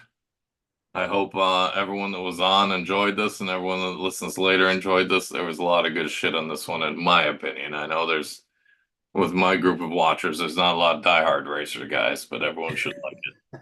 Well, I wasn't too much in the diehard racing side, but Yeah, but that's all we talked about was racing and racing yeah. shit, you know. We weren't talking about heavy equipment or Oh, definitely none of that. crawlers or any of that shit or semi, Yeah. all the other shit I'm into. I could have talked a little bit about crawlers. I have a little bit of Stop. We have to stop. 12:12. Okay. If you start talking to me again, we're gonna go another 20 fucking minutes. well, you can just turn me off. I understand. All right. Peace out, y'all. Have a great night. I hope everyone that watched this enjoyed it. There's a lot to learn here. Have a good night. We'll see you next Thursday. Yep. See you later.